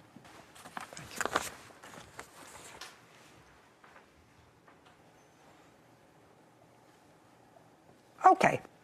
So you posted this on October the 30th, and this is on a Facebook? Yes. We used to supply water for the puppy pool here 3 times a week, and our drivers witnessed on multiple occasions the staff mistreating dogs in their care. They would see on multiple occasions dog feces in the pool before they would fill it up. We were going to send our dog there before we knew all this, but I told our dog was too small, and they could not accommodate him. Now that I know the kind of business they run, I'm thankful I kept my pet out of their care. I would think twice before sending your beloved pet there. And then Lucky Puppy, that would be you. Funny, I just gave you a poor review on your page. The difference is our review was true. Your review is defamation of character. You can remove your untrue statements or you can be sued. Your choice. So now I'm going to ask you sort of the same question. The incident happened on Labor Day of 2021. October 30th, and that would be of 2022? Correct. So between the time that they ceased to be customers of yours and a year later, what happened that caused you to write this negative review? So as you can see in the evidence I gave you, she all the time was just saying negative things about our business. We never had said anything about her business. Just a second. So the answer was it was tit for tat. Correct. It was tit for tat. She was writing negative reviews about your business. So you wrote, which I just determined were untrue. So you wrote a negative review about her business. Correct. A year later. I mean, if you were really concerned about the pets, you would have written it immediately. So it was really a tit for tat. You Correct. got tired. She wrote that review on my page, so I decided to write a true review about her page. Perfect. So did I get that all right? Good. A pox on both your houses. May I say something, please? Sure. So what she accused us of is illegal. Just a second. We have to keep sanitary conditions, and we have to. Just a second. How do I know that one of their drivers didn't report seeing feces in the pool? How do I know that? I've been there before and asked them why they didn't need water that currently week, that they're going to need it, the 2,000 gallons on Wednesday like they normally do. And he said we just had to get the dogs out just because we realized there was feces in there. They said it happens a few times a year. So it was not a statement. Whatever. It's their business, madam. Just like this is your business. If you run a dirty place, I don't know. That's the whole thing. Just a second. My statements were true. Theirs were untrue. They don't run an irresponsible business.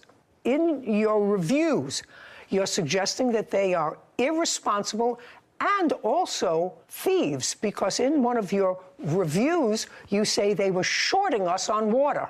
Yes, they were. That's what you say. And you said it not only a year later, you said it during the course of the year. And it was their business. Their business is as important to them as yours is to you. So if you're going to weaponize these reviews, then you both deserve what you got. You're not supposed to do that. If you were legitimately concerned about the dogs, you would have reported it right away. What this was tit for tat, so you deserve each other. Claim and counterclaim are dismissed. Goodbye. This court is adjourned. My thing was that they accused us of breaking the law, and it was totally untrue. My statements were true. Whether they were in the wrong or not, they were true statements, and hers were complete fabrication. I mean, we had been dealing with it for about a year and a half, so I was just really shocked when I received the paperwork in the mail, since I did delete the review, since she did threaten to sue me, so I did delete it. Look at reviews, and if you can't find them, go somewhere else. I wanted both of us to be successful businesses, because we live in a small community, and our businesses do not, we're not in direct competition with each other. So I wish her well, and I would hope she would wish our business well. People like me just learn to look at a restaurant and see what the reviews are. And you sort of assume that people of goodwill, if they're going to post something that's negative, it's because they had a negative experience. And I think it's such a shame that it's become a way to weaponize legitimate reviews where the plaintiff in this case, had absolutely no clue that the problem on Labor Day was her fault. Yeah. She had a perfectly reasonable relationship with him for over a year. She said they paid him in advance. She never said anything about shorting water. It's just the power of the internet. I mean, now today, I know there are people that will cancel businesses for reasons completely unrelated to the business. But if you act out, you say the wrong thing, you display a negative character trait in public, people will go to your business's page completely unrelated to anything in the business and just flood the page. I'm talking thousands. They will get thousands of people to write bad reviews about a business, especially if something went viral or if the owners of the business, if they were in a viral video that was not nice. It's the power of the internet and cancel culture. Well, the internet can be a tool for good and wonderful, or as we know, it can be a very dark place. Yep. But it can't be a very dark place without mean-spirited or bad people. Yep. And there are mean-spirited and bad people. I don't know how you protect yourself from something like that. I really don't know how you protect yourself. The consumer has to be smart in reading the reviews and how much weight they're giving reviews. I like when businesses respond to especially the negative reviews. And sometimes they're funny because if the defendants had responded to the plaintiff's review publicly, so people like you and I who were thinking about using them for water delivery could see it, they'd say, oh, interesting. We called twice, and you weren't home, and you didn't have our money. That's the response. And so I like to see that because it calls out the person who left the negative review. But obviously, there's downsides to a business. You don't want to get into a back and forth with every person that leaves a negative review. But sometimes when it's warranted, you respond to explain. it. But the response isn't to post a negative review about you. Exactly. You're right. Jada Maxwell is suing her sister, Valastasia Maxwell, for unauthorized bank account charges and property damage. Court come to order. All rise. Have a seat, please. Hello, Judge. Case 2191, Maxwell versus Maxwell. Thank you. You're welcome. Miss Maxwell, this is your sister. Correct. Older, younger? Younger. The two of you decided to take an apartment together. Correct. When was that? August 27th of 2021. Were you both on the lease? No, ma'am, just me. How long did you live together? It was about 6 to 7 months. When did your sister leave? What month? She left at the end of June of 2022. June of? 2022. Miss Maxwell, was it your arrangement that you would split the rent? No. I would pay a portion of the rent, not split it even. Well, tell me what a portion was. The first month I stayed there, which was September only, I didn't pay anything. In October through November, $200, and then after that it was $400. Well, how much was the rent? $950, I believe. And how many of you lived in the apartment? Just us two. Well, why weren't you paying half the rent? I slept on a couch. Oh, is that correct? That is correct, Your Honor, except for the agreement. The agreement was that she would keep the apartment clean and pay half the rent and utilities. Well, why would she pay half the rent if you get the bedroom? It was her agreement. That was just... No, I'm just saying, that doesn't sound reasonable to me. If she got the couch and you got the bedroom, why would she pay the utilities and half the rent? Well, it wasn't... The rent itself was, like, she gave me what she could, but that was just our agreement. I bought the couch big enough so that she would be able to use it. Nonsense. Okay, this is what the case is about. You claim that she stopped paying any money towards the apartment and you threw her out. And when she left, she damaged some property, and then she charged some money on either your credit card or a debit card. My debit card. Did you ever give her your debit card? There was only one time when I handed her with permission to use the credit card at a gas station. That's not true. You had a physical debit card? Yes, Your Honor.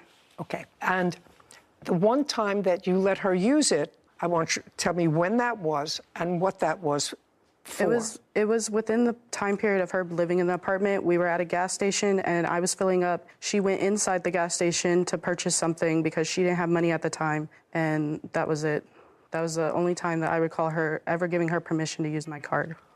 Okay. She moved out of the apartment in June of 2022, and I understand it was not an amicable process, and the police were called. Correct. Who called the police? I did. Why? My dad gave me advice, and he said that I should call the non-emergency escort so that they can watch her, make sure that she actually leaves when she was asked. And what day in June was this? I do not recall the date. You don't have a police report or a number?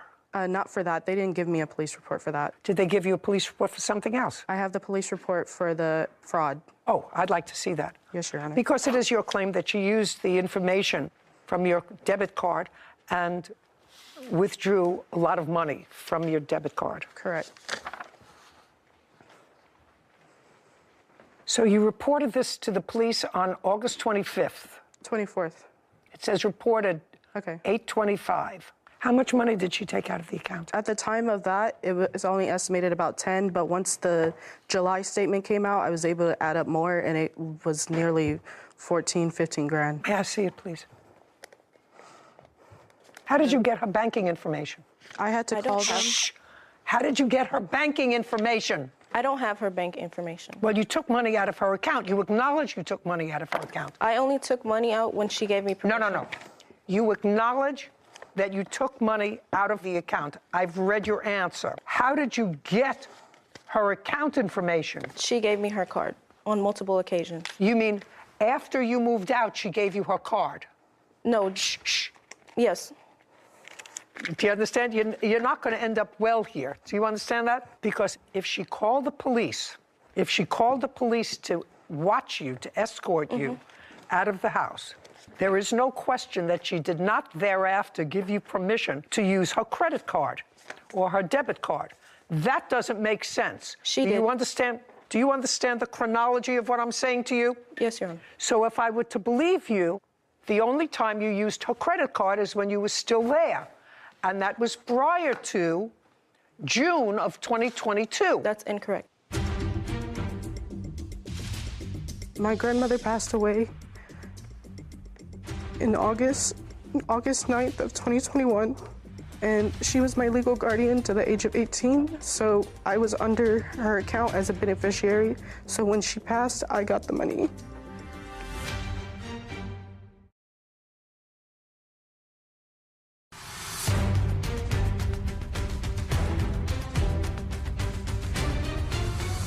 Jada Maxwell claims her sister, Valastasia Maxwell, wrongfully took money from her bank account and damaged her property. There is no question that she did not thereafter give you permission to use her credit card or her debit card. That doesn't make sense. She did. Do you understand the chronology of what I'm saying to you? Yes, Your Honor. So if I were to believe you, the only time you used her credit card is when you were still there. And that was prior to June of 2022. That's incorrect. Just a second. So you're telling me that after she called the police to escort you out of the apartment, she still gave you permission to use her card? Yes, Your Honor. I still went over to her apartment until July 15th. For what? I had my stuff there. Just to gather your things. And she let me use her car multiple occasions to get some of the furniture that she let me have. And she told me that I can use her card. When was the last time you visited with your sister? July what? July 15th. And when was the last time you used her card? July 16th. What did you use her card for, July 16th? Rent. Between what periods of time did you use her card? Give me the dates. Since September of 2021 until July 16th. September of 21. And what was it for in September?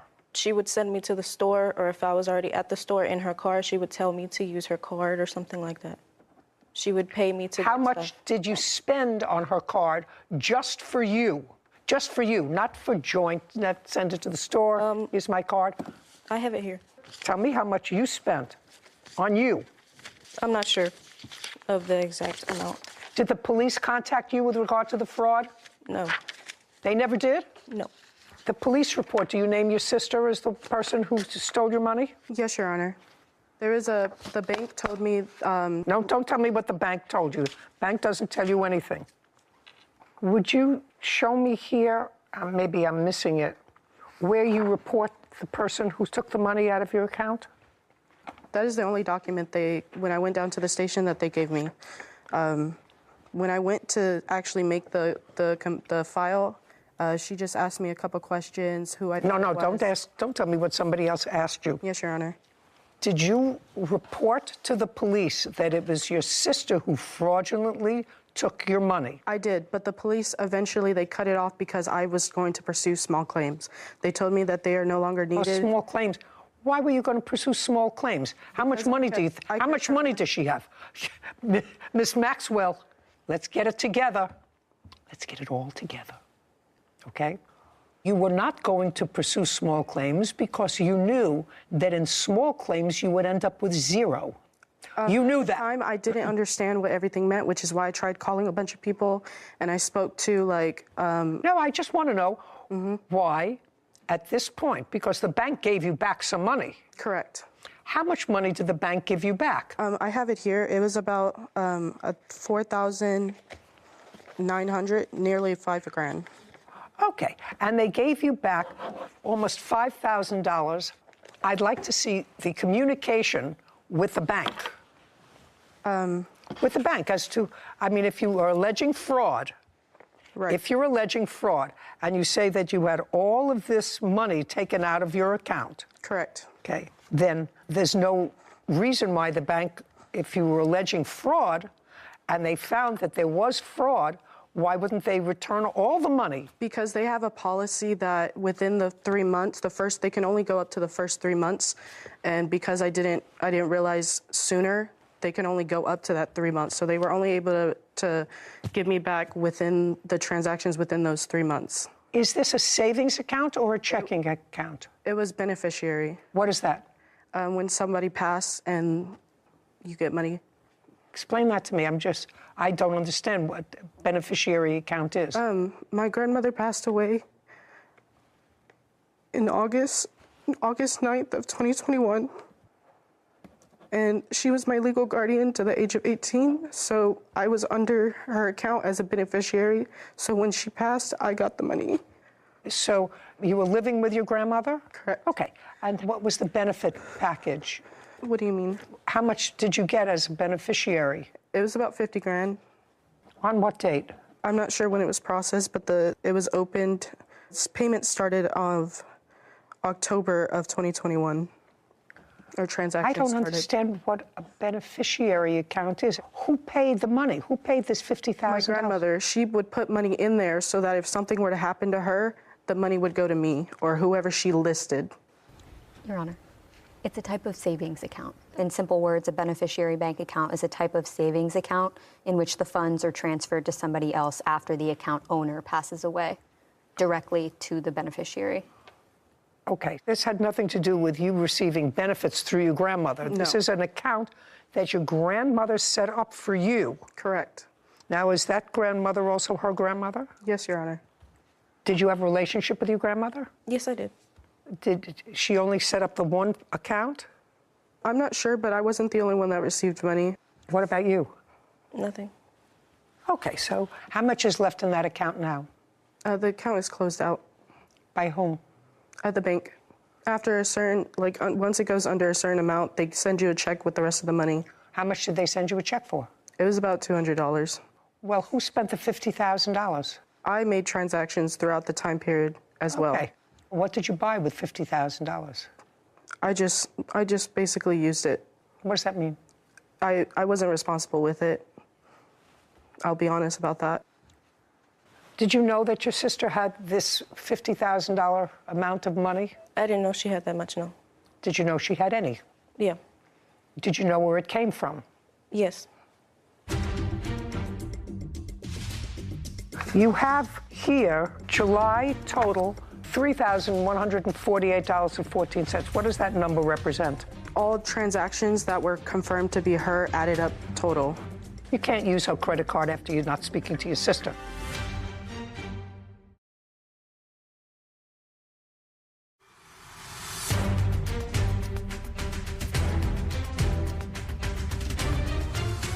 Jada Maxwell has accused her sister, Bellastasia Maxwell, of taking money from her bank account and damaging her property.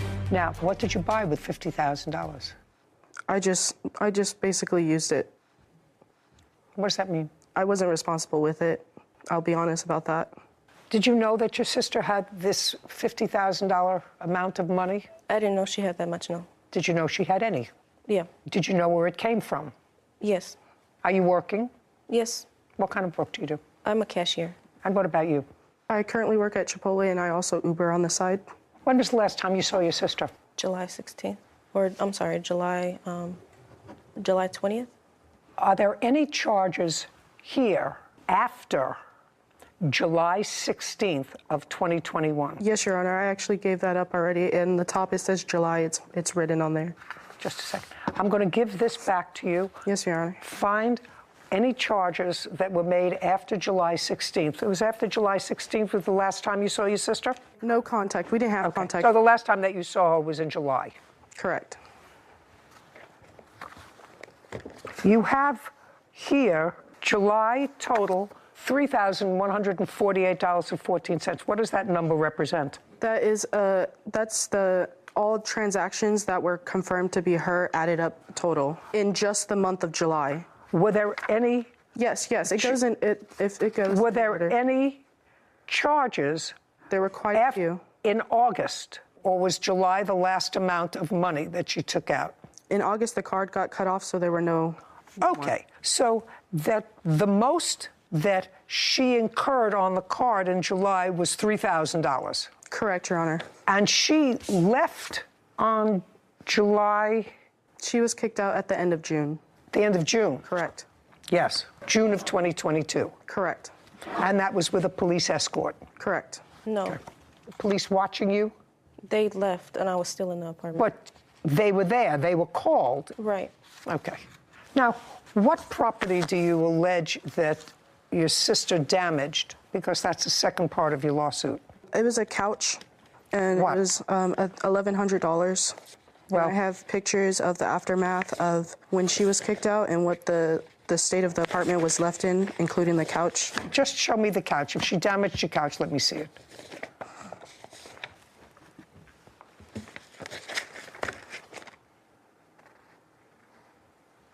I can't see what the damage is to this couch. It shows better in other pictures. Yeah. I don't see damage. I just see a lot of dirt. Under the cushions, there was mold, and then there's a picture that shows 2 cigarette burns that her friend left. Could you return this to the plaintiff, please? A lot of dirt. Okay. Anything else? Thank you. You can't use her credit card after you're not speaking to your sister. I don't believe I didn't, Your Honor. Yes, you did. $3,148. I did not spend $3,000. Kevin, these are July's statements.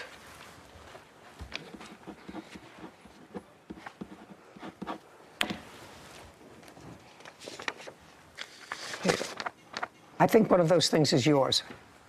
The bottom document. Okay, anything else? Judgment for the plaintiff in the amount of $3,148. We're done here. Thank you very much. This court is adjourned.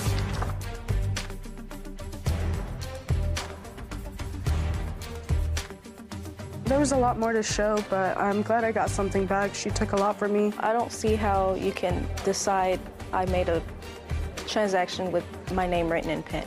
And caused a lot of downfall after the fact. She's just mad, I guess. I'm not sure. I almost ended up homeless. I almost lost my job because of this. I didn't cause any damage. It was very hard. I didn't even want to press charges because she's my sister. Nothing. They pulled up. They said that I had to leave. And I said, no, I already paid my portion. And they said, okay. And they left. No, she was kicked out prior to that. My friend did do that. I can say that. But, like, she's just lying. I didn't damage anything. At this point, I don't believe her. I don't trust her. She took advantage of me. Hopefully we can just dead it, but I don't know. But so I'm just glad that I was able to get something back so I can continue to get back up on my feet. One day at a time. I'm hoping for an apology, some remorse. Who knows? After I confronted her and she admitted to it, she ignored and cut everybody out. She didn't even say she was sorry. She didn't speak to me. I don't know. You know, it's a little bit easier now to commit fraud using someone's credit card, even if you only had access to the physical card for 5 seconds. It's long enough to take a picture of the back and input all the information into the DoorDashes, the Ubers, all the accounts. And if you don't check carefully, you may not notice for a couple months. So, I mean, I've been a victim of fraud in that way, and I know it can be very stressful trying to deal with the credit card company, and especially when it's your sister. I mean, my sister better think twice before using my credit card. Do you know, generationally, I have a problem. It's actually my problem because I'm used to writing out a check. I have a checkbook. I write out the check. I deduct the check from my balance. I know what is... How they taught you in 4th grade. Absolutely. You want to make a deposit in a savings account. We were taught you brought $2, you put it in a bank account. In the bank book every Friday, your teacher stamped it, $2. That's how you save money. And the fact that you can walk into a store and take your phone and go like that and charge. And who knows whose information is on there. Frightening to me. It all sounds as if it's going to collapse around me. But everybody, I think everybody who's under 50 uses that, probably more than 50, because my children are actually 50. It's hard to come to terms with that. But they all use their... Online banking. Banking? Yeah. I still don't have my banking online. I know. I still do. Yeah. I still call them. Yeah. They say, it's her again on the phone. You know you could do this online now, right? Yeah, no. Anyway. Well, keep doing it your way, and hopefully we don't get ruined by our way. Yeah, fingers crossed. She seemed like a decent young woman, the plaintiff. You know, it's sad. Her grandmother saved probably all of her life so that her granddaughter had a little nest egg of $50,000, and she blew through it. Blew through it. Unfortunate, but I appreciate the honesty. And it was honest. Put money in trust. Previously on Judy Justice. We start arguing at this point, like we're both yelling at each other, it's getting heated. She then tells me that she's going to have some dudes come and beat me up. Gallo, out of nowhere, comes from a corner and tries to swing at me. She then lets these men inside the house. They're banging on my door, talk about bring your outside. All this mess, I immediately got everything that I could, and I booked a hotel at the Westin. Claim is that during the time that you were in the hotel, there was damage done to the property. Right. This is the way you found it. Yes. Can you explain these photographs to me? I can't explain the photographs. I didn't do it. This is vandalism. Somebody took powder and liquid and broke mirrors, and quite frankly, I don't know this gentleman well, but he does not appear to be psychotic. Do you have any other proof that he caused this serious vandalism of his own house? I do not have proof that he caused it, but I do have proof I was not there, and I don't care whether you were not there or not. So I have to decide if it was a stranger, the plaintiff, or this side, maybe not you, but someone acting on your behalf. And now, the conclusion. Carlos Guillen claims his former roommate, Nigel Pine, and her boyfriend, Gallo Jume, vandalized his property. Nudge is countersuing, claiming Carlos had her falsely arrested. Okay, so if there is no other proof, what? May I interject, please? Sure. Over the situation that he's trying to say that happened on the 27th, that even led to the whole craziness that we see in the photos over the vandalism, is a lie. And in his police reports, I don't know if he'll show you the police report or anything that happened, details and dictates everything of what the situation is. May I see the police report? He came to Do her. you have the police report? She has. I was not able to get the police report because I am listed as a suspect. I'm not a victim, so they wouldn't give it to me. But if I may interject, because you're going to... I'm reading something. You're going to need more information to understand.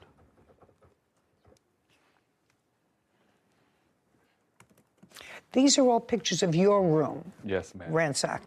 Yeah, my room and then the living room as well. The living room sofa, but this is your room. That's my room. This is your bed.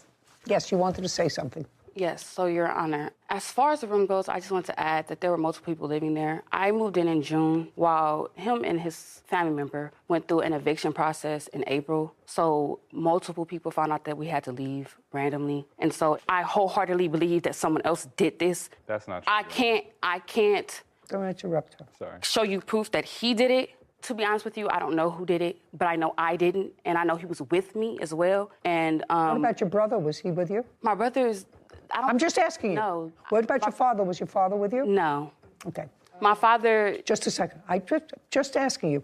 The plaintiff said that there were 6 other people that came to the door, other than your brother. Who else came to the door? No one. Okay, so your brother just came alone? Yes, Your Honor. Okay. And when he came, was the plaintiff still there? Yes, Your Honor. Okay. And he stayed when the plaintiff left? No, Your Honor. Okay. Well, go through the timeline with me. He came because you called your father called your brother because you were having difficulty, okay? And your father sent your brother right over and said, you better get over there. She's having difficulty with this guy. You go over there and straighten it out, whatever it is. How old is your brother? My brother is 22. 22. Mm-hmm.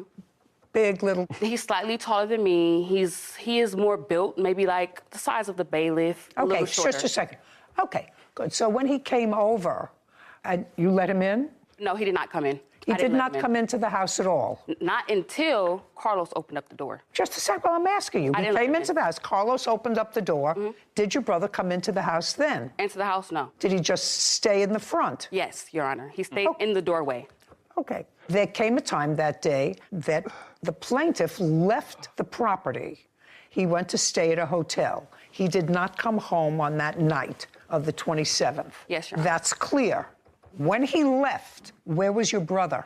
I have no idea. And I don't believe that your brother left you alone there before he left. So you have to understand, if your father sent your brother to be there to protect his sister from him... There are things missing. And if you would allow me, I would like to tell you what actually happened that day, at least from my perspective, because it was never he left immediately. What happened was he came into my door at 7 o'clock in the morning, banging on my door, which I have a photo of the hole he put in my door, threatening me, asking if Gallo was inside of the room, and he wanted to fight me and Gallo because Gallo told him to leave us alone. And he sent threatening texts to Gallo saying, I'm gonna beat you up, and we could fade, and bucko this, bucko that, all this. And he's like, you know, like that. I called Gallo like, hey, Carlos is banging, I'm out there looking for you. He's like, yeah, I know. I saw the messages. I'm on my way. And I'm like, okay. So we're arguing. He's at my door. I call my dad because I'm like, I don't know what's gonna happen. And he's like, oh, he gets upset. So he calls my brother. My brother, he happens to work in the West Side as a security guard. And he's like, well, Pops just called me. Do you need me to stop by? I understand all that. Exactly. Go ahead. So after he gets there, sees Carlos outside, I go downstairs after Carlos goes to his room, and I talk with my brother. And he's like, well, what's going on? And he's like, why he don't want to come outside? And yes, my brother was very upset because I told him, like, you know, this man was threatening me. That's hearsay. Yes. That's hearsay. So, okay, let's understand something. This all came about, pay attention. This all came about because the two of you work in the same place. You had been living in the apartment for 3 months, and there had been no other police incidents up until this time. For 3 months. This incident, according to what I'm putting together, happened because after your boyfriend Gallo left and had a conversation with him about arguments that you had had with him, which you're not going to tell me about now because you're going to tell me that never happened. That's not something people make up. And he said he got into your business. That's what you felt. He got into your business. No, and Your Honor, just that's a how I second. felt. Just a second. And then you were talking about it to people where you both work. You acknowledged that you were talking to people about it where you both work. Yes, Your Honor. He got angry that you were bringing stuff that happened at home to work, and he came to confront you. That's No, Your Honor, that's not. I have text. That's exactly. Just a second. What happened. That's exactly what happened. That is exactly what happened. He came to my door because of these text messages. These text messages are time dated. He came to my door because he messaged him. While I was at work over a dispute, it might have been about whatever the coworker said. He basically came to her door in his boxers. No, listen to me. I'm making it simple, Gallo.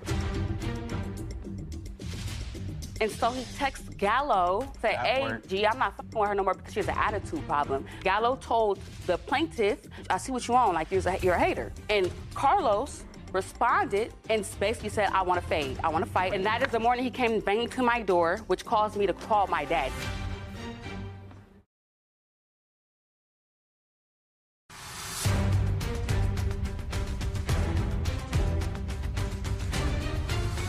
Defendant Nigel Pine has accused her former roommate, Carlos Guillen, of getting her falsely arrested. Carlos claims Nigel vandalized his property when he was gone. It started because you told your girlfriend about the brief conversation you had with him. After an argument, you say no, you're not going to say yes. Now you're still together, right? We're together, but still that's together. Not the issue of okay, why we're here where we're at. And she got annoyed because the person that she's renting a room from, who she works with, is telling her boyfriend, listen, you don't have to stand for that. You know, you got your whole life ahead of you. You know, move on with it. Your Honor, that is not what happened. Oh, really? I'm begging you to listen to me. Just show me. He's not that type of person. Gallo, If I may. So, what I have in my hand is a message where he came... Just show me. Don't read it. May I? So if you see it, the first on the top page at the bottom, that message was birthed from him coming to my door while I was doing my hair and telling me to send him. He wanted to talk to. He has boxes on. He wanted to talk to me. Just a second. What is this supposed to tell me? I'm telling you right now, and then you read the message. I'm going to tell you the story that led him to say that last message. Because what happened was I'm sitting in my bed doing my hair, minding my business. He walks to my door with just his boxers on speakerphone with a female. He's like standing there in the doorway, and I look, and I'm like, what's up? I'm like, what's up? I'm like, all right, well, let me know when you're ready. And I closed the door in his face. Like, I closed it because he has his boxers on. He's standing there, and I'm minding my business doing my hair. So I basically tell him, you know, let me know when you are ready to talk because you're standing here in your boxers like I'm good. And so when I open the door after he's like, all right, I'm ready to talk, he basically like, I'm not with your attitude. Just a you minute. Don't slam the door in my face and all this other stuff. And so he texts Gallo that message you see there, say, hey, G, I'm not with her no more because she has an attitude problem. But I was upset because he was standing at my door in just his underwear. And so he texts him that. And then the next series of messages you'll see, Gallo told the plaintiff that basically you need to mind your business and I see what you want, like you're a hater. And Carlos responded and basically said, I want to fade. I want to fight. And you'll see those in the messages. He said, I want to fight. G, ain't got nothing to talk about. You're weird. All this buffoonery, the threats. I don't have dates on this. Is this the 27th of August? Yes, that is that morning. The 27th of August. That is that morning. That's that morning. And that is the morning he came banging to my door, which caused me to call my dad. He came to my door looking for Gallo to fight him. I'm done with this case. I'm done. I'm done. You have a counterclaim. Yes, Your Honor. I'm going to hear your counterclaim. Right now, this is a disaster, including the cutting up of the couch. There's no question that all of those items are worth $10,000. Now we're going to hear your counterclaim. And your counterclaim is that you were arrested falsely, tampering with tires, lost wages, and cyberbullying. I've read the messages. They're nasty. People say nasty things. That's not cyberbullying. No, there are more. Well, I want you to circle the ones that you say was cyberbullying. Cyberbullying. Give her a pen, please, Kevin. Thank you.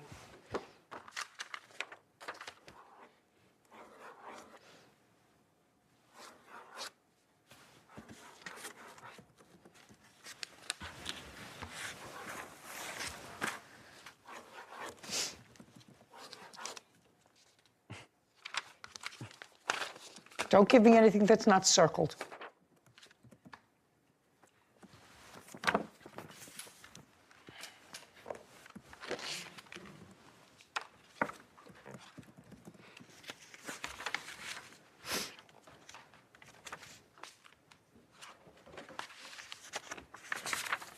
Are you still living at the house, sir? I have keys to the house, but that's I'm not what I asked you. Are you still living there? No, ma'am. Okay.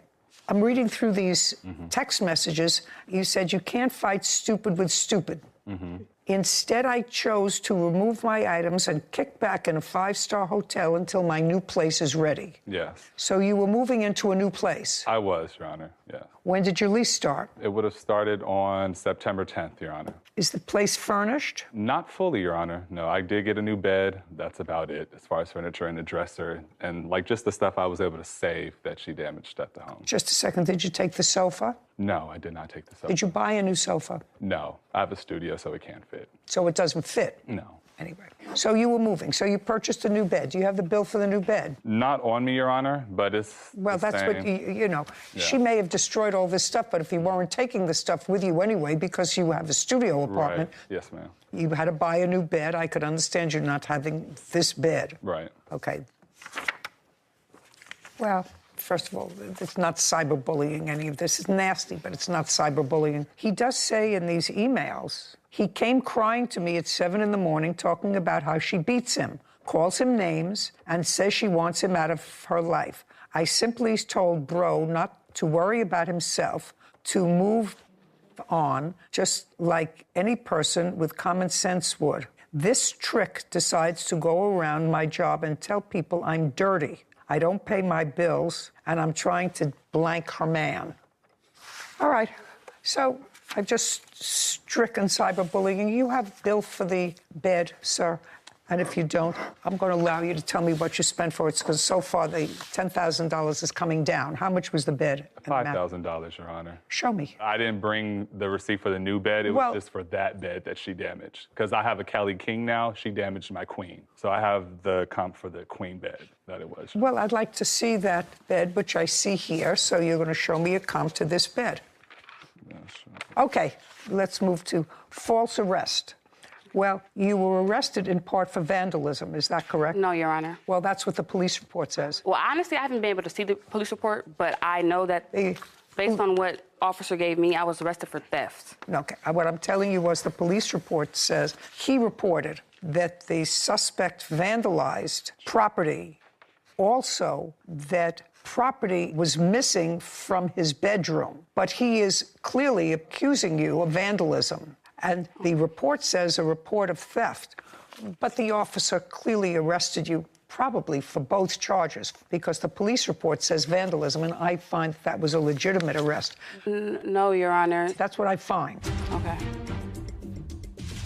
And I go to my car to go to work, and all 4 of my tires were flat and bolts were missing. So were the tires flattened and slashed? To be honest, I don't know, but they said there were holes in it and they weren't patchable. I don't believe in serendipity and coincidence. This is far too coincidental.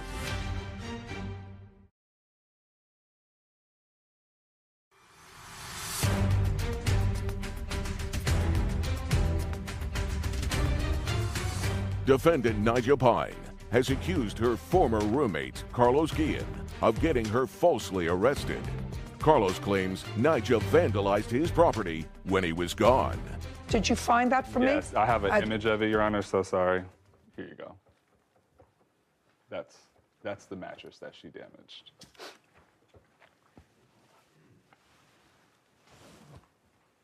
So you had a queen and you bought a split king, is that what you're telling me? Yes, I bought a Cow King, yes. Okay, so that was $3,000. Yeah. Okay. And you left this bed here, or what did you do with it? I had some people clean it, so. You had what people clean it? I called my maintenance people who helps out with the house and stuff, and he got some of his crew, and they cleaned out and cleared out the whole apartment, Your Honor. Cleaned out the whole apartment? Yes. What did they do with the bed? I believe they trashed it, Your Honor. I'm not sure. You don't know. Do you have a bill from them? From them, no, Your Honor. You don't have anything. I mean, what is it that you have? You don't have a bill for a new bed. Yeah. You have a bed that you say is comparable. You don't have a bill from the people who cleaned out the apartment, because I assume somebody had to clean this apartment. Right. If you were moving out. Right. Well, right. I know I'm right. All right. I'm getting more disgusted with this case at every turn. Strike $10,000. Tell me about your tires. When did you find your tires So the tampered 27th, with? after the police left, after we agreed to peace, I went upstairs to go to sleep. He was still in the house? Yes, Your Honor. On the 27th? And when I woke up, I was getting ready to go to work. I noticed the electricity was off, which in those papers I gave you, he stated he turned off the electricity. Yes. Electricity was off. Everything was gone as well. Like, not everything, but like weird random things, like the microwave was gone. It was like a PS4 and like some like game setup thing that was gone. Okay. Like all the valuables were gone. So he had taken some of his stuff out because he was moving. Mm-hmm. Well, he moved. Are you telling me he didn't move?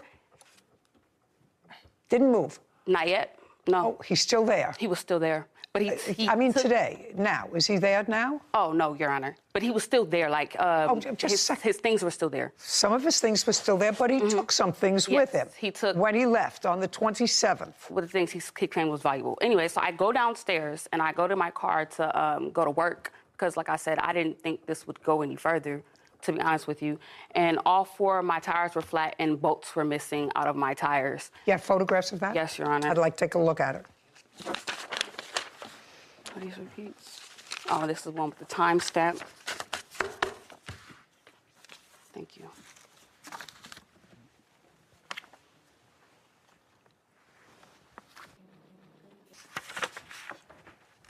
And he was not there? No, Your Honor.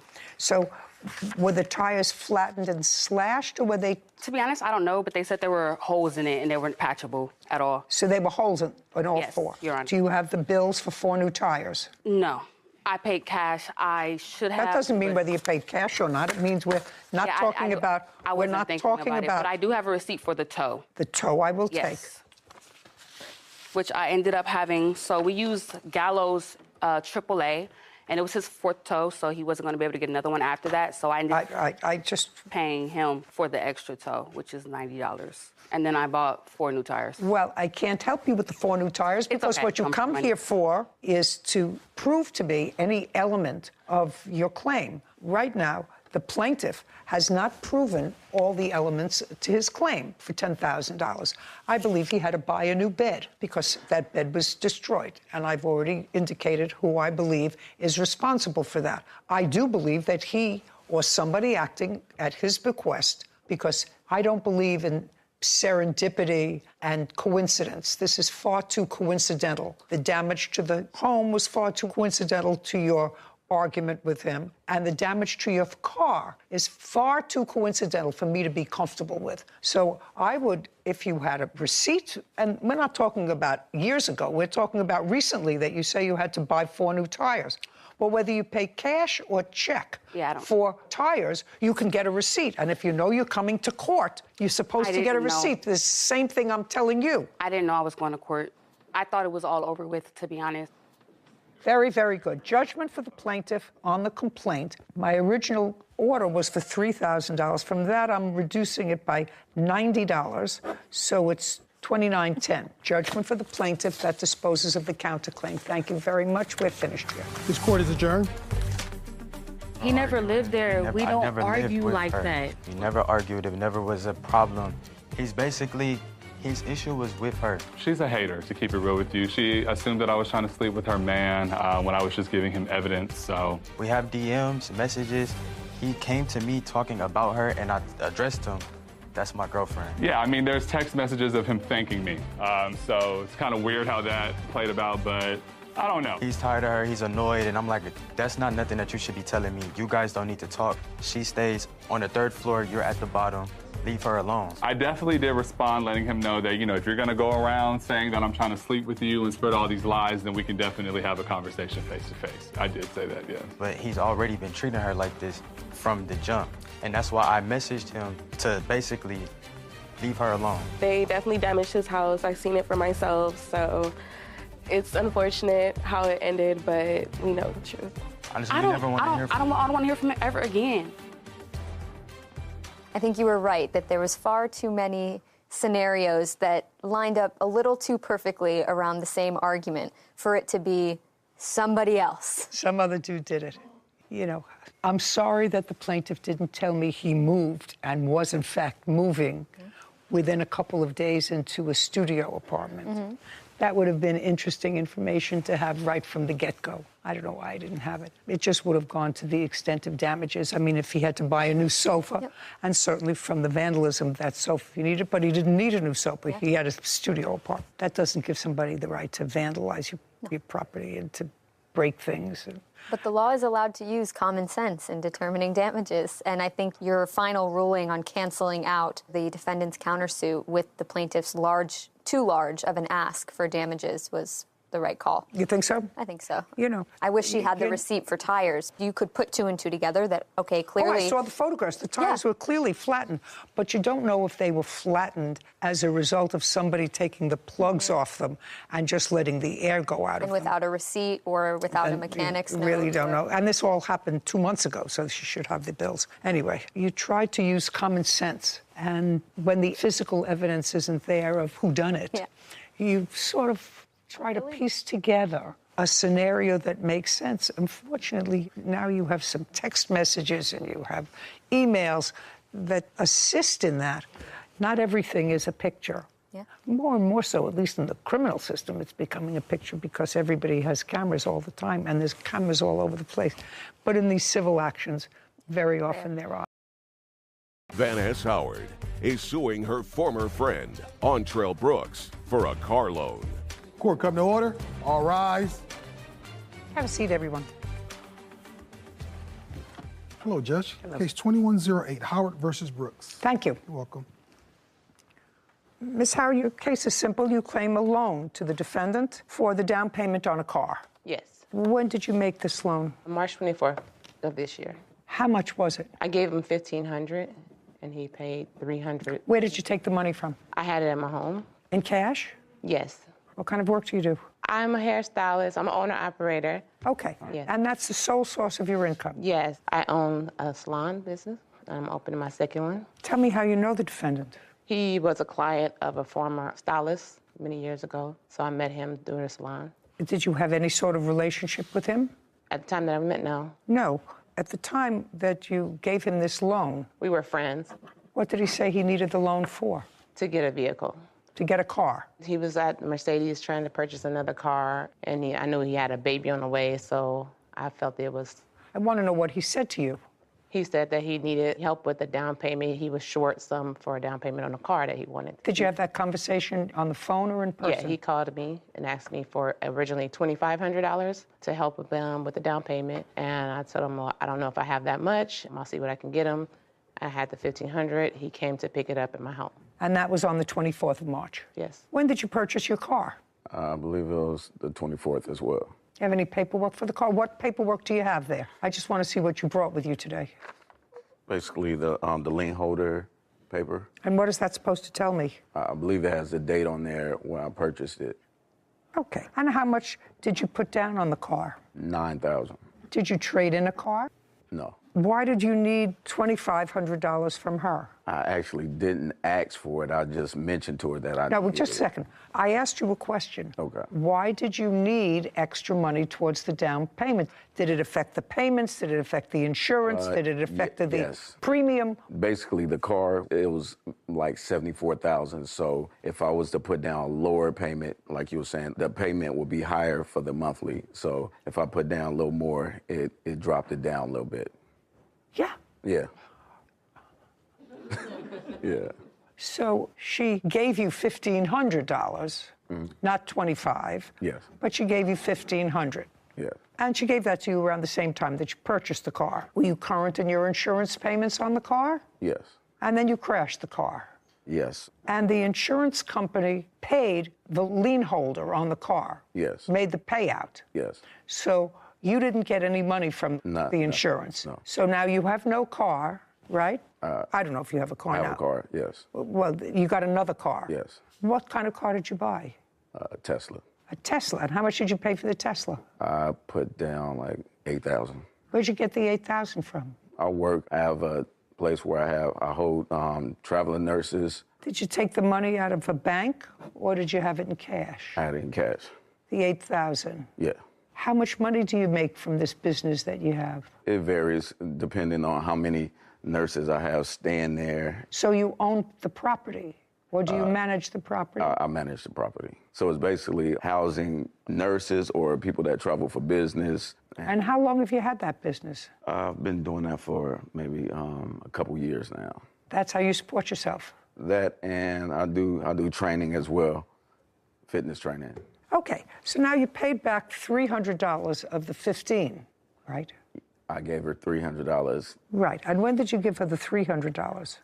I'm not quite sure the date, but... Give me a month.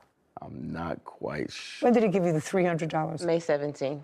Okay. Tell me why you gave it back, the $300. I gave it back to her because she basically... Not basically, this is basically. Well, because she kept asking for it. So just to get her off me for a second. So I gave her $300. Just I didn't feel like I owed it to her because I thought that, you know, it was given to me because we were like really cool. Just a second.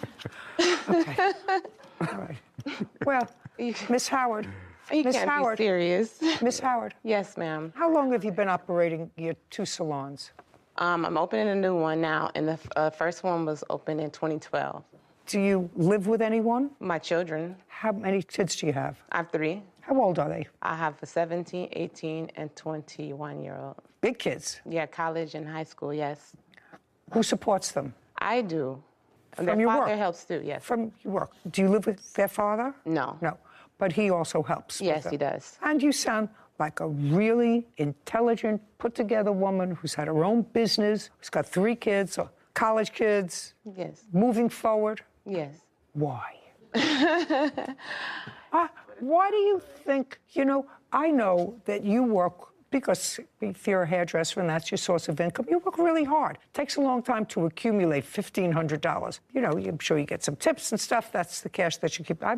Yeah. So you work hard and you've got 3 kids who need money. He wants to buy an uber expensive car and he wants his payments to be lower. So he says to you, not that he needs it. See, he doesn't need it to get a car. He wants it to make his payments lower. That's not how he presented it to me. How did he present it to you? He said he needs help. He needs the money for the down payment. And I knew, he told me that, you know, the situation, his car got taken away or whatever.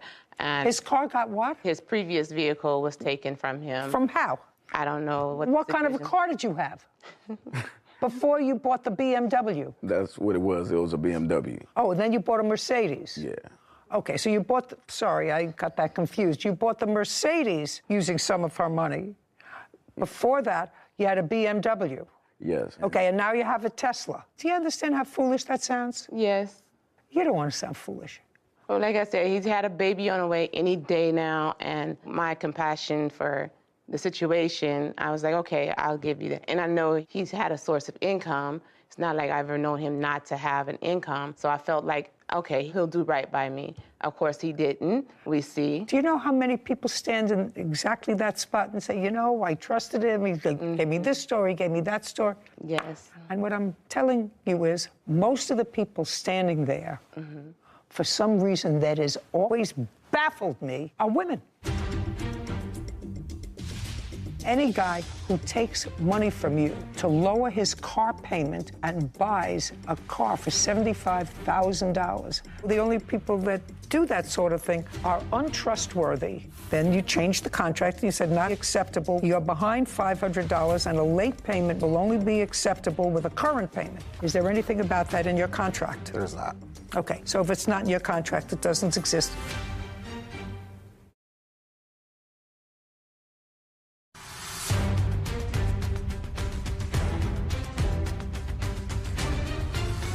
Vanessa Howard claims her former friend, Ontrell Brooks, owes for a car loan. Most of the people standing there, for some reason that has always baffled me, are women.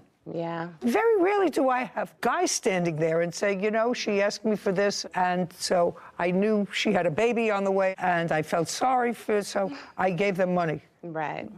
Most of the time, they say goodbye, which is what you should have said. And absolutely.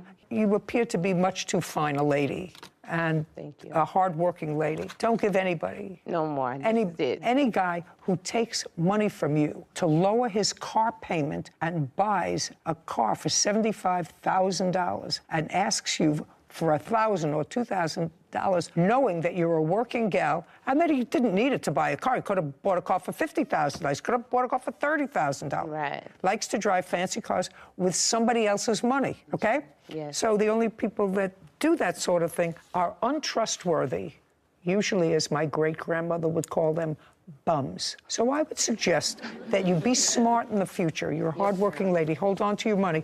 If you want to invest in anything, invest in your children's future. We're done here.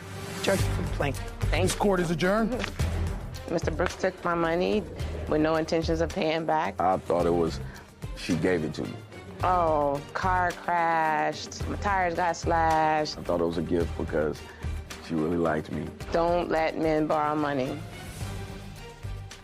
Lovely woman, hardworking woman. She's going to have a chain, as Dolly Parton would say, have a chain. Going to have a second salon. On the other side, you have somebody with zero judgment. He's well versed in other people's money. Why? A perfectly sensible, bright woman would take money that she worked really hard for and give it to somebody that she hardly knows. Women have to be smarter. The women have to be smarter, worry about themselves. Yeah. Case 2113, Pickett versus Glick. All parties, please step forward.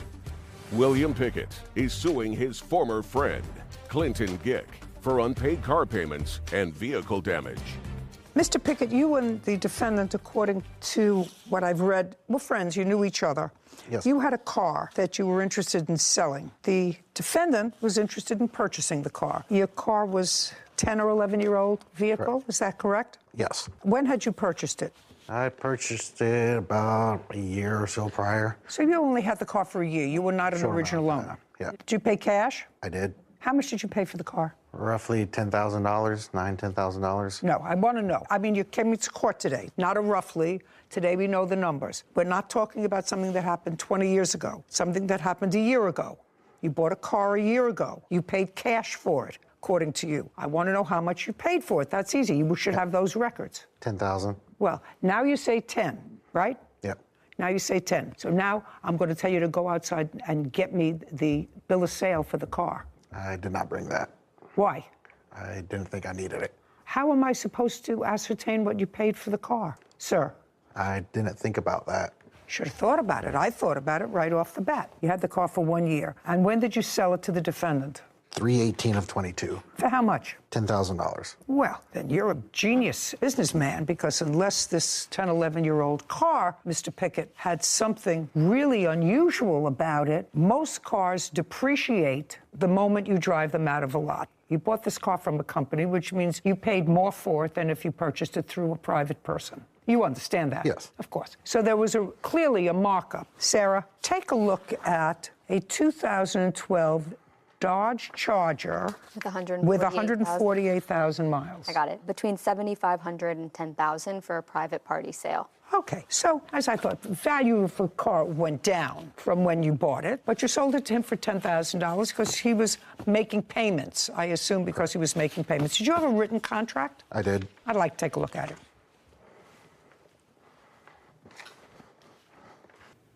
Mr. Glick, how did you know each other, sir? We worked together. We'd known each other for about a year, I think, at the time the car was sold.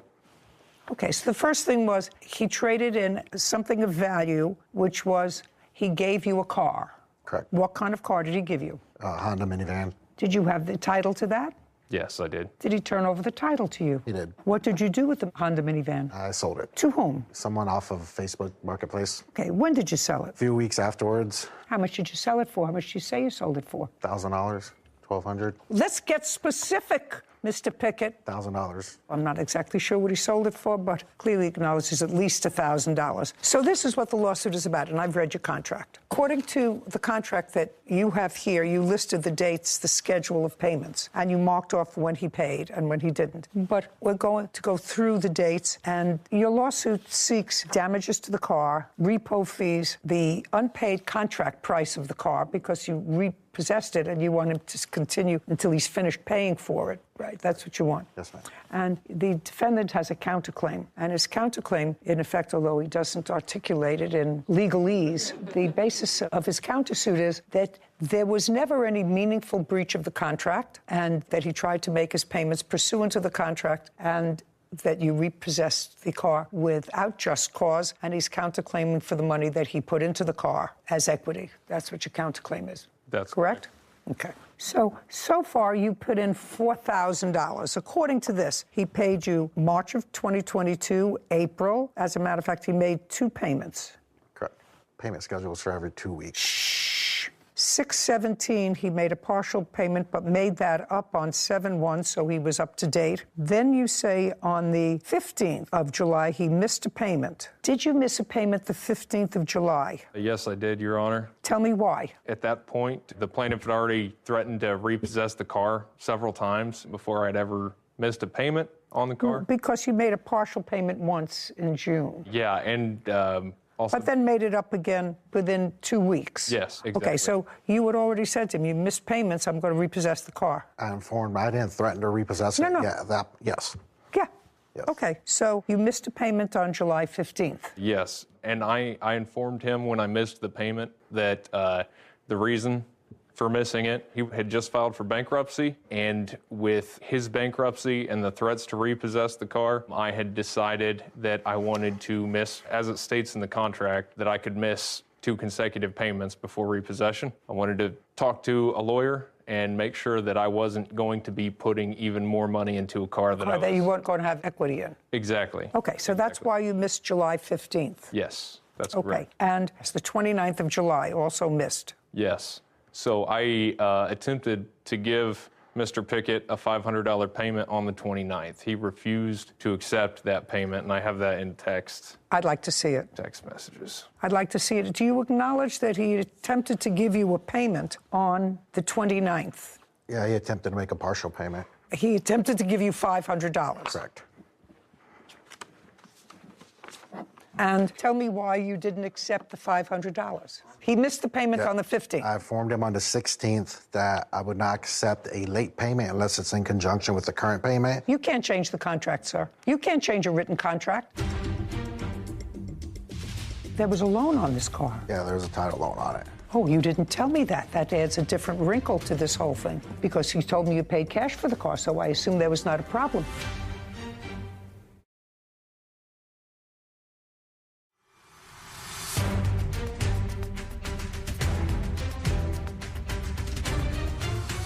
William Pickett, claims his former friend, Clinton Gick, owes for car payments and vehicle damage. Clinton is countersuing, claiming Williams sold the car under false pretenses. Now, you had a written contract with him. If you're changing the terms, he has to agree to the terms in writing in the same force and manner of the original contract, which is this in writing signed by both parties. You have a contract here. The contract says he can't miss 2 consecutive payments. He wasn't missing 2 consecutive payments. He missed July 15th, and he tried to give you one on the 29th of July. If you refuse to accept it, he hasn't missed 2 payments. You refuse to accept the second one. Got it? Got it.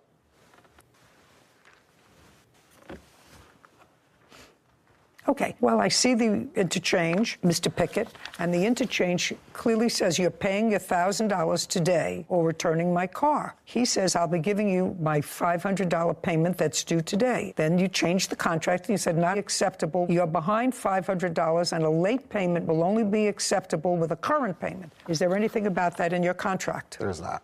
Okay, so if it's not in your contract, it doesn't exist, and you had so far no reason to repossess the car. Did he try to make a payment to you in August? I think one other time between the time I repossessed it. Okay, well, you had no reason to repossess it so far unless he missed 2 consecutive payments or unless he failed to keep insurance. Did he fail to keep insurance? I have never been given proof of insurance. This doesn't require that you are given proof of insurance. Or not. This doesn't say you require proof. Did you have insurance on the car? Yes, I did, Your Honor. Through whom? Erie Insurance Agency. Okay, and you have no information to the contrary? I don't. Okay, fine. So at the time you repossessed the car so far, Mr. Pickett, you didn't have basis under your contract to repossess the car. There was also other terms that I believed he had violated. Well, let's hear them. So far, he didn't miss 2 consecutive payments. Had you filed for bankruptcy? I had started filing for bankruptcy, yeah. Is that completed? Still hasn't been discharged yet. I think I have another month or so. Was this the first time you filed for bankruptcy? Buyer misses 2 or more consecutive payments. Buyer fails to maintain full coverage under insurance. Any significant damage to the vehicle that is not repaired in 30 days. Did you notify Mr. Glick of any damage to the car? Give him notice and say, pursuant to the contract, it has to be fixed in 30 days? We had talked about it when he came to drop off one of his payments, and he said... Well, give me a month. It was... A month and a year. It was in June. June of 2022, he came over to drop off a payment, and that would have either been on June 3rd or June 17th. Correct. Okay, and tell me about the conversation. I said, hey, there's a dent in the front now. He said he'll get taken care of. At that point, I didn't really inspect the car because... Well, I don't care what you didn't do. Yeah. I want to know what you did. Yeah, I told him, it needs to be fixed. And he said he'll get taken care of.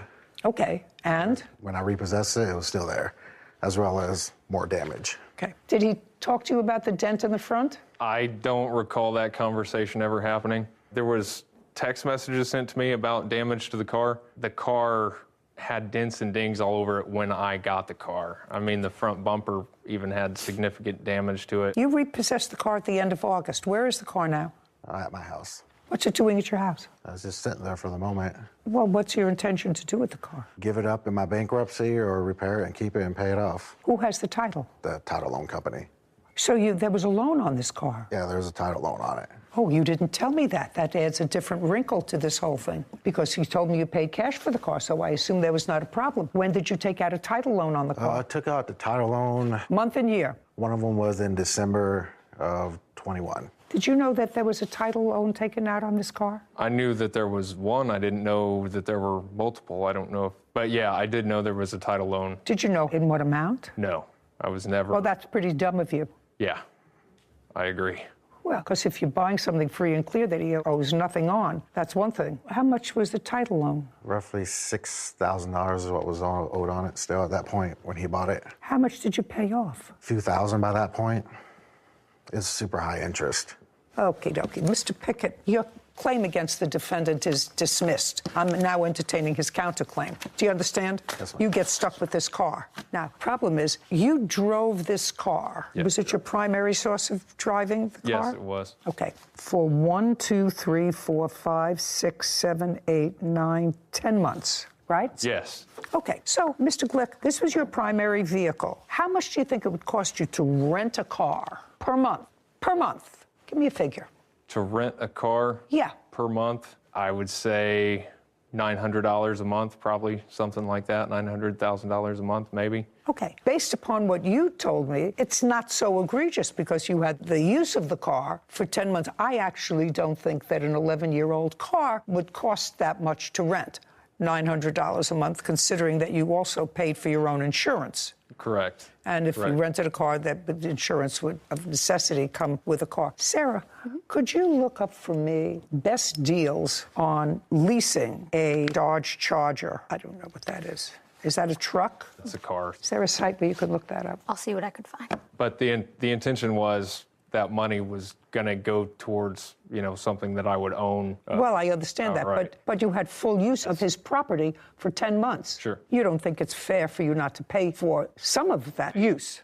I would think the depreciation in the car for the mileage that I put on it would be more than fair. Absolutely. Everything depends on how much you put down versus how much you pay monthly, so there's a wide range. Give me the range. He didn't put anything. $786 a month, $843 a month, but these are for brand new Dodge Chargers, not for 2012. Oh. So. Okay. And according to you, the current low price on this car is $7,500 price. For a private party. For a private party, low price, $7,500. Yes. So you're going to resell this car, and the car is currently in working order, and the low price on that car is $7,500, right? Yes. And he's already paid you $5,000. Yes. In order to break even, if you sold that car, all you need is $2,500. Correct. So I think that it's more than fair to give you credit for the $2,500 from what you paid. Okay. You paid $5,000. Half of that seems to be a more than reasonable figure to have full use of his property, and he repossessed the car. I don't think he had any basis to repossess the car, which is why he dismissed his case. And you certainly don't want to get involved with bankruptcies and payments, so you don't want this car back, because getting this car back will be more trouble for you than anything else. Exactly. I absolutely understand that, because then you're dealing with his creditors and whatever. I'm not trusting that whole situation. In any event, I don't think that you paying $2,500 towards the rental of the car over a 10-month period is unreasonable. And then he's whole. Then if he wants to spend money to have the car spruced up before he sells it, well, maybe he can get $8,500 for it, and then he's whole. So now everybody's happy. Judgment on the counterclaim for $2,500. We're finished. Thank you very much. Thank you, Your Honor. This court is adjourned. I'm very happy. Needed a car, I had a car. I don't think it was an honest transaction on his part. I'll keep buying and selling. So yeah, I think he was just trying to get a quick payday. So I just want to make sure I have this right. The defendant was paying the plaintiff $1,000 a month towards the vehicle that the plaintiff had a title loan out on, but instead of paying off the title loan so the defendant would have the car free and clear, right, he decided to keep the payments and not pay off the title loan. Correct. Which means that even after he completed the payments, which he was halfway finished with, he could not have gotten clear title. Yeah. Because the title is with the loan company. And he's filed for bankruptcy, so you can't come against him. Slick. Yeah, sticky situation. Yeah. Is suing her nephew, Noah Tiarina, for the cost of a Toyota 4Runner. Court come to order. All rise. Have a seat, please. Hello, Judge. Thank you. Case 2160, Canellas versus Tiarina. Thank you. Ms. Canellas, is this your son? Yes, ma'am. And his name is Chris? Yes. Okay. This case is about a truck. Toyota 4Runner, yes, ma'am. That was titled in your name, about 21, 22 years old, but was in the possession of your son, Chris. Yes, ma'am. And then Chris went to jail. Yes. And your great-nephew moved into that house. Yes, ma'am, correct. And you moved into that house with your wife, girlfriend? Fiance. Fiance. Yes, when are you getting married? So we're waiting on our second daughter in February, so after February. Okay, well, that's not the way we usually did it 100 years ago in the Stone Age, but I understand that that's the way a lot of people do it these days. Anyway, you moved on to the property. When you moved on to the property, in addition to some other things, there was this truck. When did you give your son the truck? In what year? It's always been his truck, but I titled it over to him in 2021. Okay, so you signed over a title to him. Yes, ma'am. So it's not your truck anymore. So what are you doing here, suing for it? He was never able to go and transfer the title or go and register it. So, Because there was not one. If you say that again, it won't be good for you. We don't shout out here. I run a very organized shop. Got it? Yes, ma'am. Okay, so you acknowledge that it's always been his truck. Did you buy it new? I bought it used for his graduation in 2005. What's the value of it? Just between 3,000 to 5,000, but that's based on 100,000 miles and good condition. So. Okay. Chris, stand up, please. On what date did you go to jail? April 20th, 2022. How long were you there? Till July 11th. What were you there for? Drug charge. Is that still pending? No, ma'am. When you were arrested or when you were incarcerated, was there an engine in this truck? Be very careful in your answer. Was the truck running? Yes, ma'am. How many miles did the truck have on it? Roughly 220,000. And you were in the house and you disposed of the truck? Amongst other things, yes, ma'am. All we're talking about here is the truck. Okay. On what date did you dispose of the truck? In August, whenever me and Susie made a verbal agreement for me to have ownership of the truck because it was no longer running. How did you dispose of it? It was towed away to a junk shop and used for parts. You have any paperwork? I have paperwork for the towing. Great, I'll see the picture and I'll see the towing receipt. That tells you that it wasn't working. With the new mileage, about 1,900 to 4,000 would be the range. Again, for good condition. Okay, and this is an invoice for $75, junked vehicle towed, no keys, no title, doesn't run, wrecked. Kevin, yes. Show this to Chris. So that's what you're suing for. You're suing for the value of the truck because it's been junked, so you want $5,000. The truck, at best, if it were running, would be $1,900. According to this, it wasn't running. Now, Mr. Tarina? Yes, ma'am. I want you to tell me the conversation you had with your aunt. Her son was now out of jail because if this happened in August, you got out of jail July 11th. Yes, ma'am. Where did you go? I went to my mother's house. And that was before the truck was towed. Yes, Your Honor. Chris, did your cousin tell you that the truck wasn't running? No, ma'am. When did you find out that the truck wasn't running? I was always assuming that it was running. I did attempt to contact him, and he told me to come pick up the truck. And I told him I was on my way. I believe it was on the July 15th. We have the text messages here. I'd like to see them.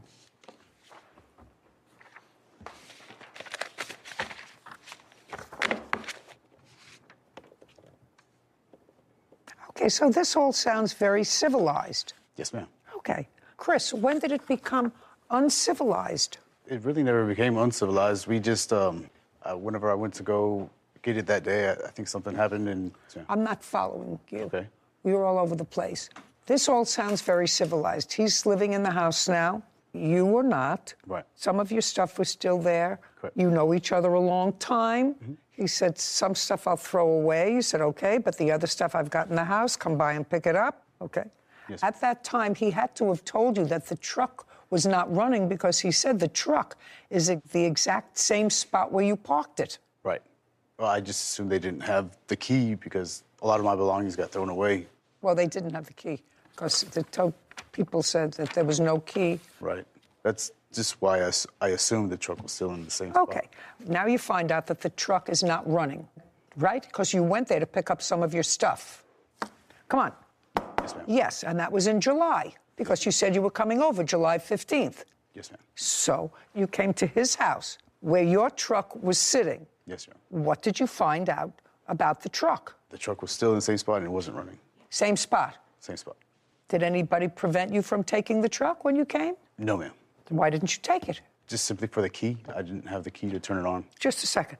April, May, June, and July. So the car had not been touched in 4 months. That's what you're telling me, while you were incarcerated. And if you just said to me the car was in the same spot from the time you left now, and there was no key, so you had no idea whether the truck was running or not, right? Well, I just assumed that it wasn't running because of the key, the no key. If you were that interested, you would have found out. You would have called a mechanic, they would have come, they would have jump-started the truck, and somebody would have made you a new key. Then you could have taken the truck. He doesn't have to keep your truck on his property.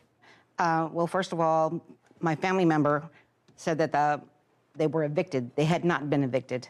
What evicted? What does that have to do with the truck? At the time, Your Honor, he, of course, was incarcerated. No, he wasn't incarcerated. He wasn't incarcerated when you gave him the truck. No, he was not. No, I see. I have the dates here that you told me. He wasn't incarcerated. He wasn't incarcerated for a year, and he didn't transfer the title. I asked my family member if I was able to go into the house and remove all his items and look for the key and the title so I can have the vehicle removed, and everything was thrown out of the house. So when he came to pick it up, it was gone the next day.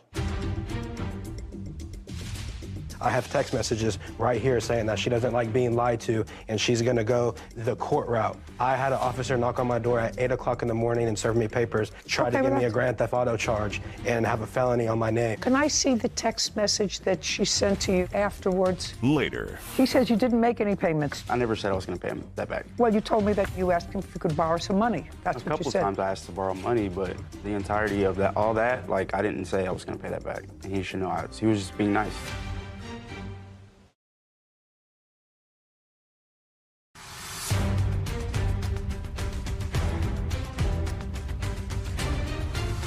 Susie Canales claims her nephew, Noah Tiarina, owes for the cost of a Toyota 4Runner. What I'm telling you is he was not prevented from taking the truck the day that he came, which was mid-July. He didn't dispose of the truck until August. That's what this receipt says.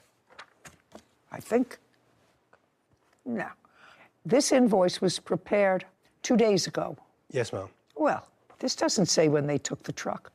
How did you get this invoice 2 days ago? It was from August. I got the invoice because I needed it for evidence, and the towing company that sent me that invoice gave me the incorrect day because they sent it to me on the day that they sent me the receipt. Doesn't say the date it was towed. Junk vehicle towed. You have any email communication or text communication immediately after the vehicle was towed or before? With her? Yes. I called her the day that it was towed because I have respect for my family member. And I said, I'm towing the truck. It needs to get off of my property today. And she said, Mijo, I feel like I should be compensated for the truck. How much do you want for the truck? She said she wanted $500. I told her that I could pay it in monthly increments. Why would you want to buy a truck that was worthless? Because I have respect for my family and I hold family very close to me. And if she says that something's not right, I'm going to make it right. And that's what I tried to do. I failed on that first month of I was supposed to give her $100. I did not pay the first $100. I have text messages right here saying that she doesn't like being lied to and she's going to go the court route. I had an officer knock on my door at 8 o'clock in the morning and serve me papers, try to give me a grand theft auto charge and have a felony on my name. Okay. Can I see the text message that she sent to you afterwards?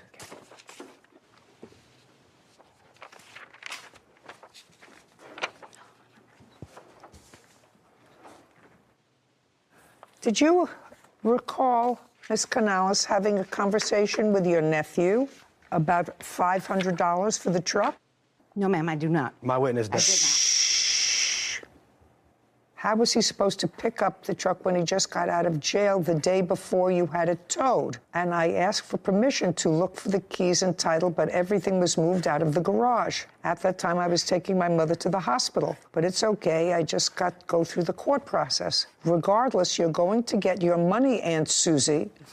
So it's clear that you had a discussion with him about money because he says to you in response to his statement, so I don't see anything here about $500, but he says, I'm going to get you your money. Mm-hmm. Well, you didn't say to him, what money are you talking about? I just told him I was done. You said, I'm tired of the back and forth, which leads me to believe that that's exactly what happened. Do you have any other documentation of this communication that you had with her? I mean, it's a useless piece of junk of a car anyway. The only thing I have is a letter of me mailing her the money order. That letter that I mailed her, I have no idea where it is. Well, I don't know where it is either, but that's a self-serving document. I don't care. But you acknowledge that you told her that you would pay her $500 for the car. She's the registered owner. Is that correct? Correct. Judgment for the plaintiff in the amount of $500. I believe you. Your Honor. This court is adjourned.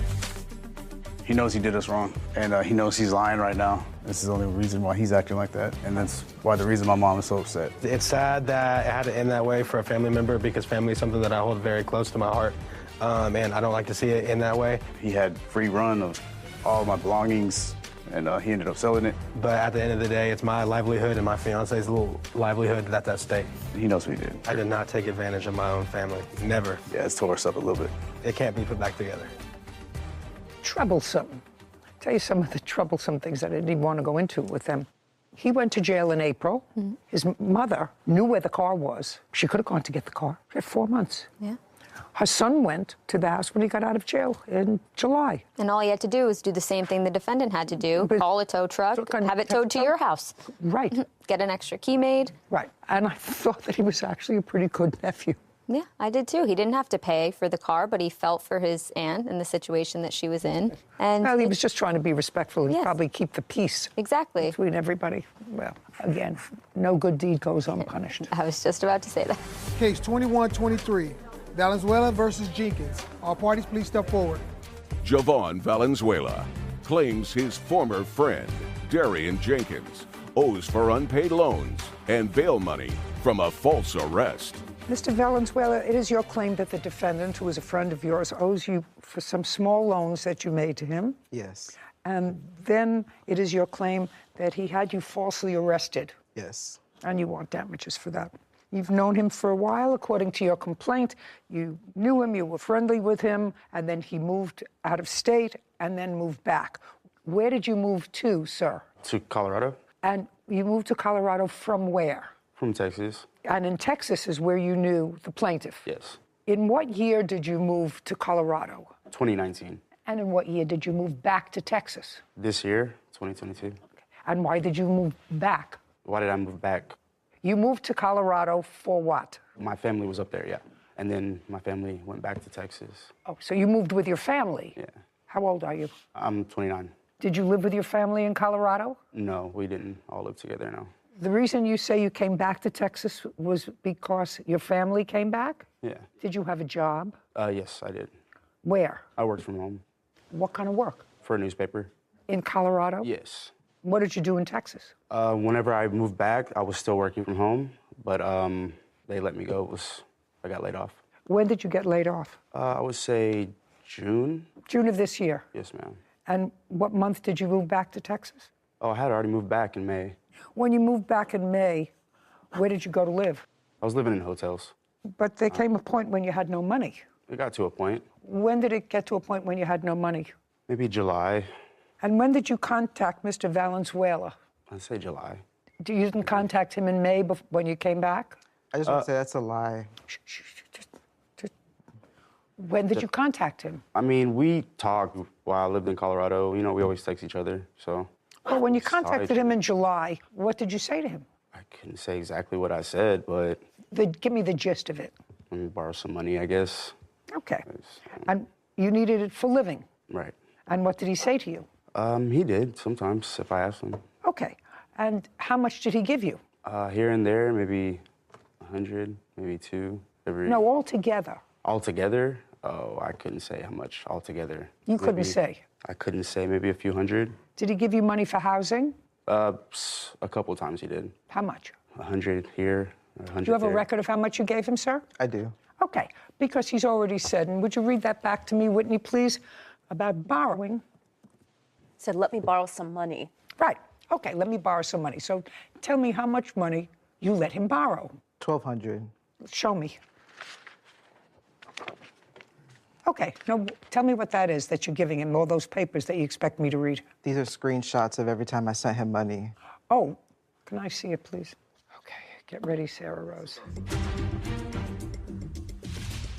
Anybody who came could see that your lip was bloody. You say he fell, must have fallen outside. You don't know how that happened. But if you both are alleging that there was a fight, police would look at you and say, well, he's injured. They wouldn't have arrested you unless you had a warrant, right?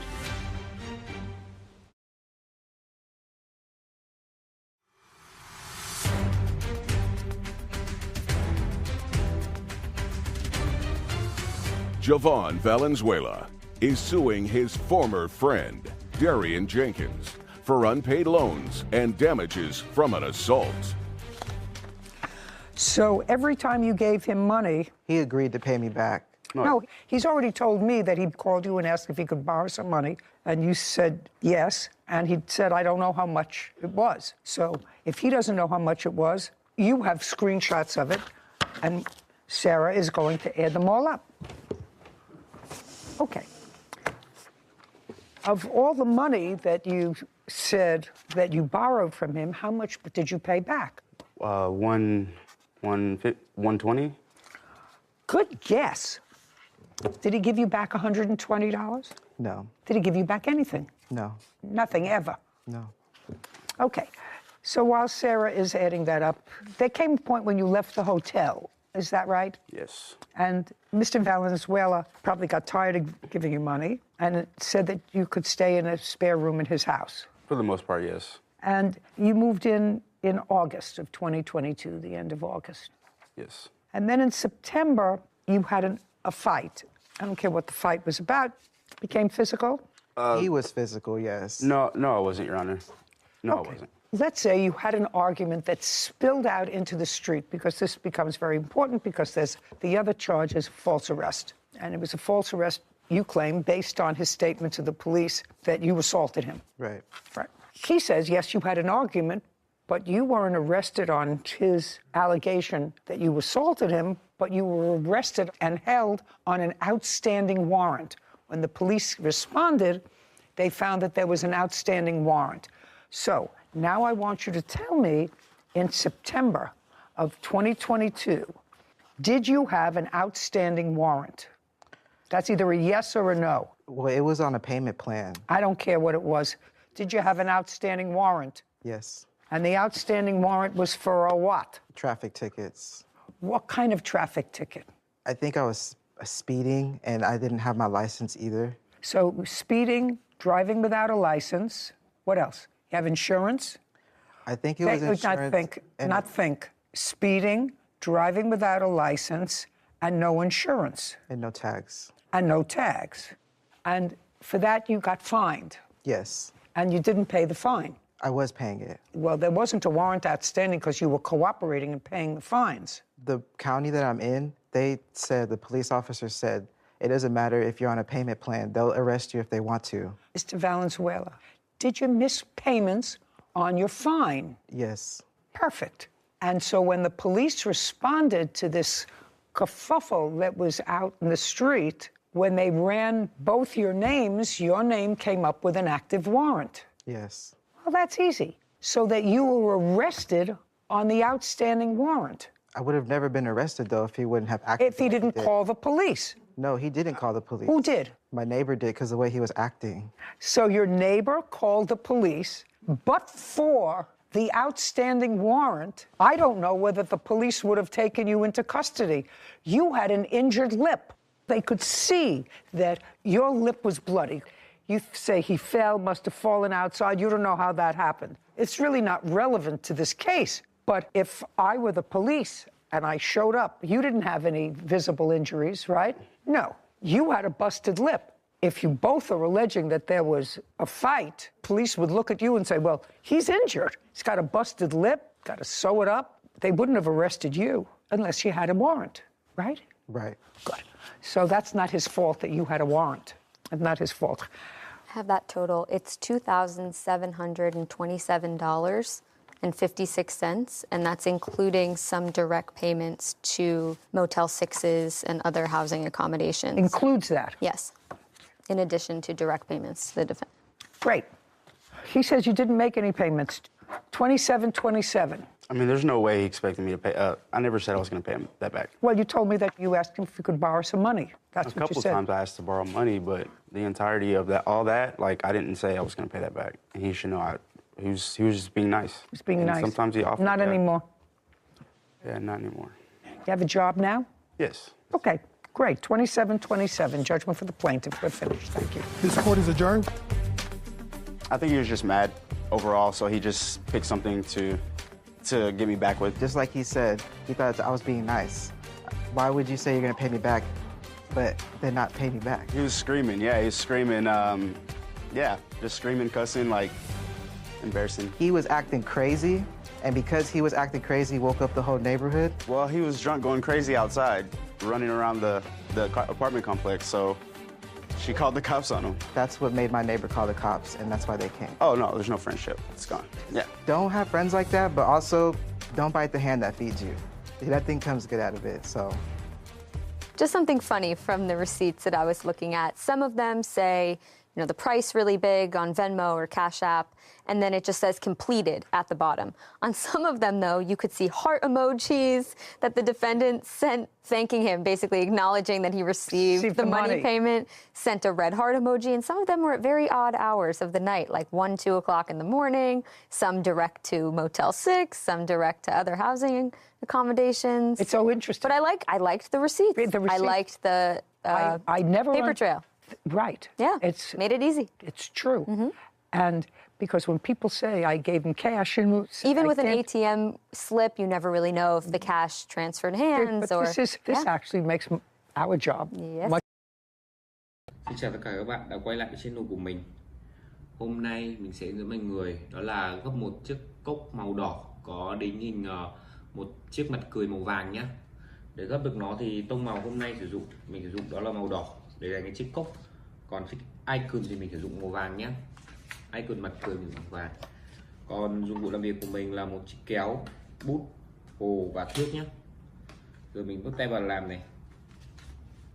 Để làm bằng nó mình để cái này là 9 cm.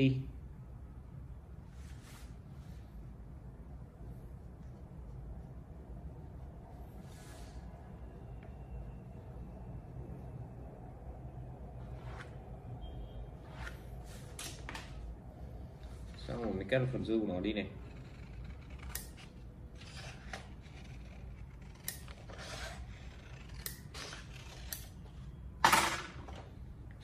Cm.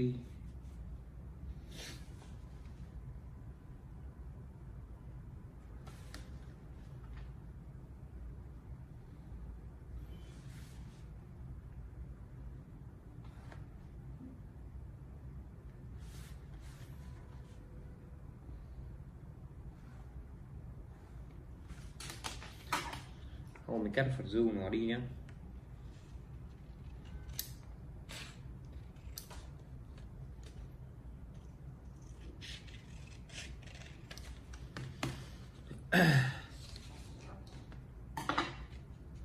Không gặp nó vào như này này.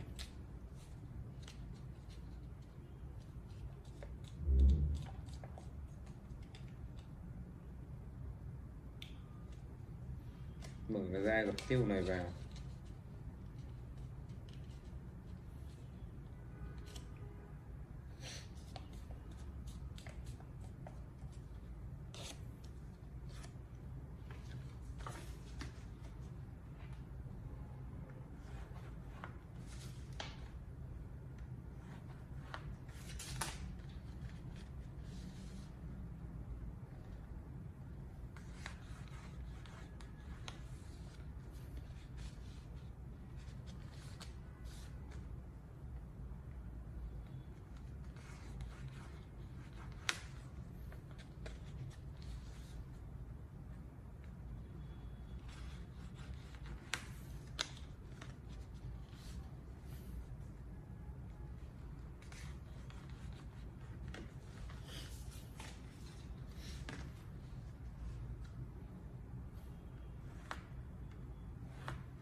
Xong gập tiêu này vào này.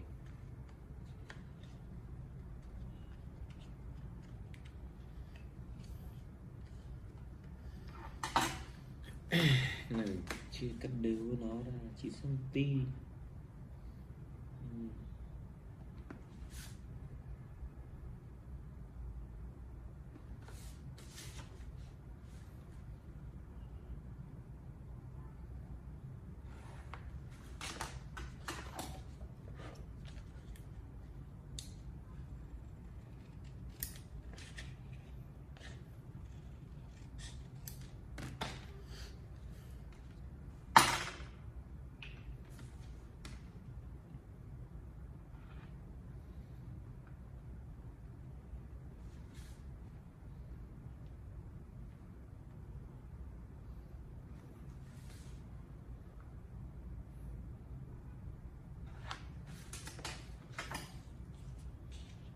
Cắt vào phần dư của nó đây.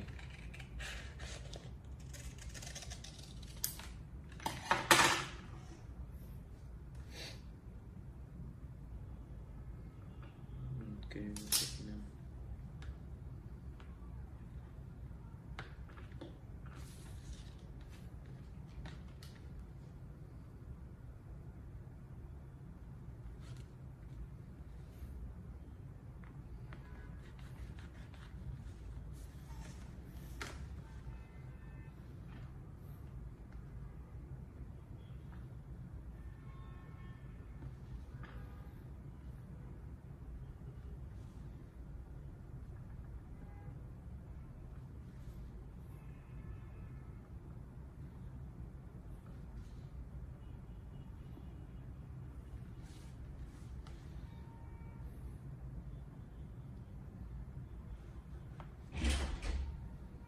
Kể tiếp thế này này.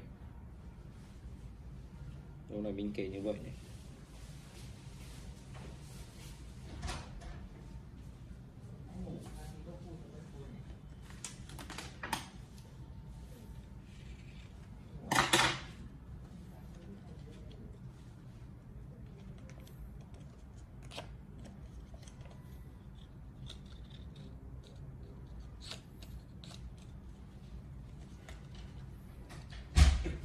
Số các vô nữa nhỉ? Được.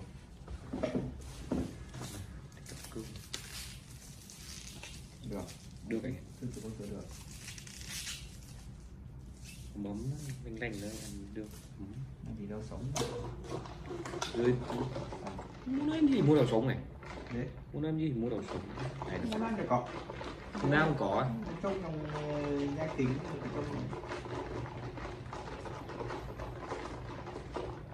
nó lại. Rồi ngốc rồi nha. Giờ chỉ thằng cột rồi. Giờ chỉ thằng gồm cột rồi. Chả đi ngốc rồi.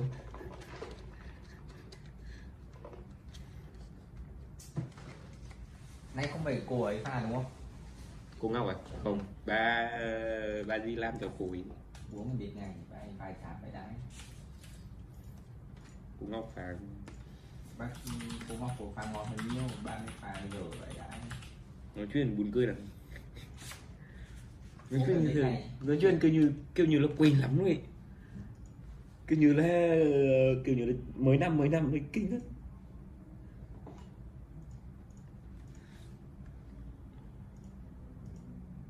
Còn dài bay chót phết. Ai muốn hôm giờ đi xe nào, hôm sau lên đi xe khác. Cứ đưa hai đứa trẻ đi học rồi. Hai đứa sinh đôi.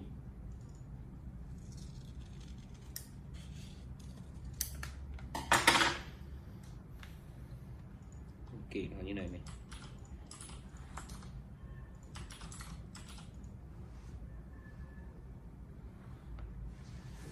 Theo quay cốc của nó.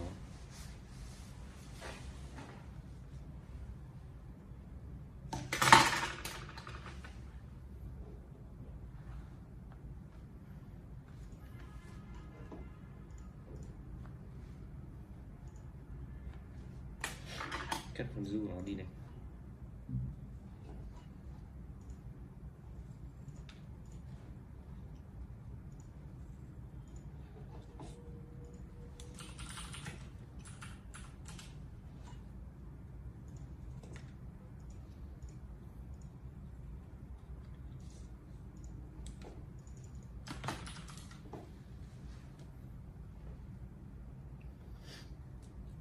Quất nó lên, quất keo lên này.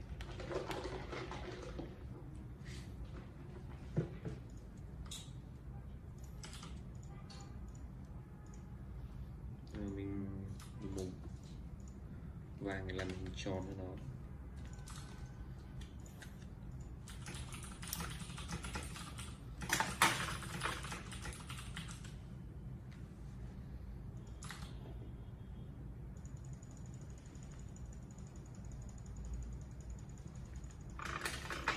Cắt phần dư nó đi này.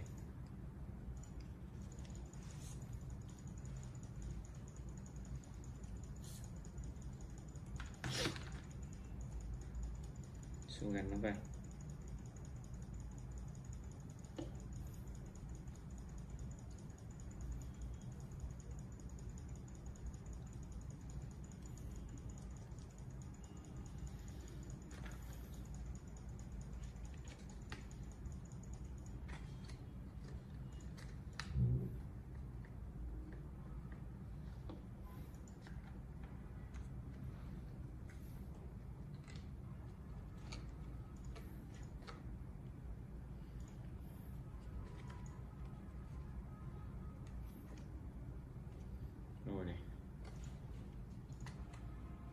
Tiếp theo là chiếc mặt cười cho nó, mình làm màu vàng nhé.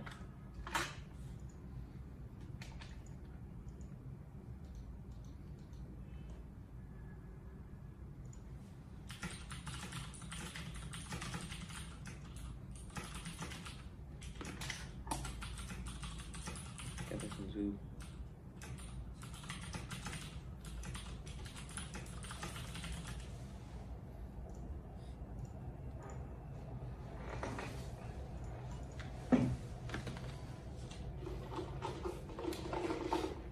Mắt cho nó, mắt với mồm mình màu đỏ nhé.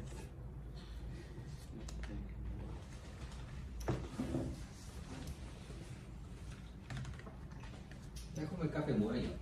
Cà phê muối mà anh. Thế đến ăn cả 3 năm rưỡi.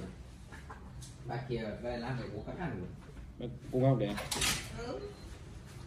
Anh bố mà anh làm việc chứ không phải bà cô vào của làm.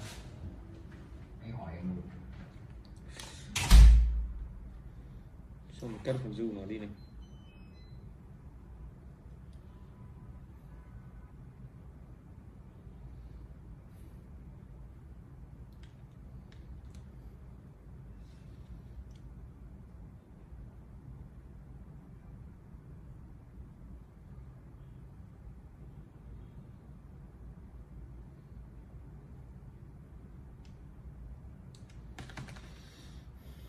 Chiếc mồm của nó này, làm mồm.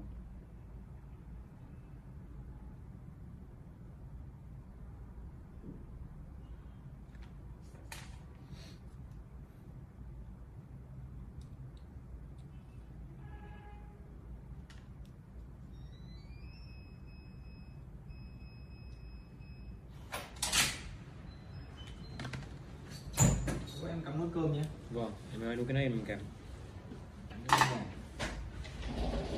Đính mắt lên này. Đó, ngủ phim nhỉ? Hôm qua ngủ sớm lắm á. Ngủ mấy tiếng dương sợ là...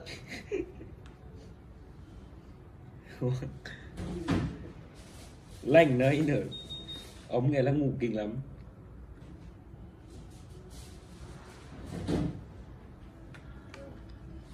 Đính mặt cười lên này.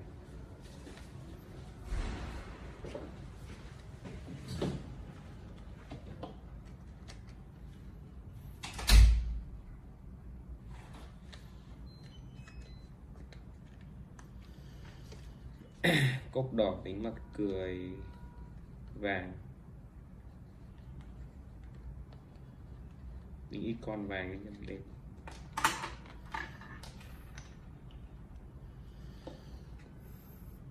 Như vậy là mình hoàn thành xong một chiếc cốc đỏ, còn đến một chiếc cái con màu vàng này rồi.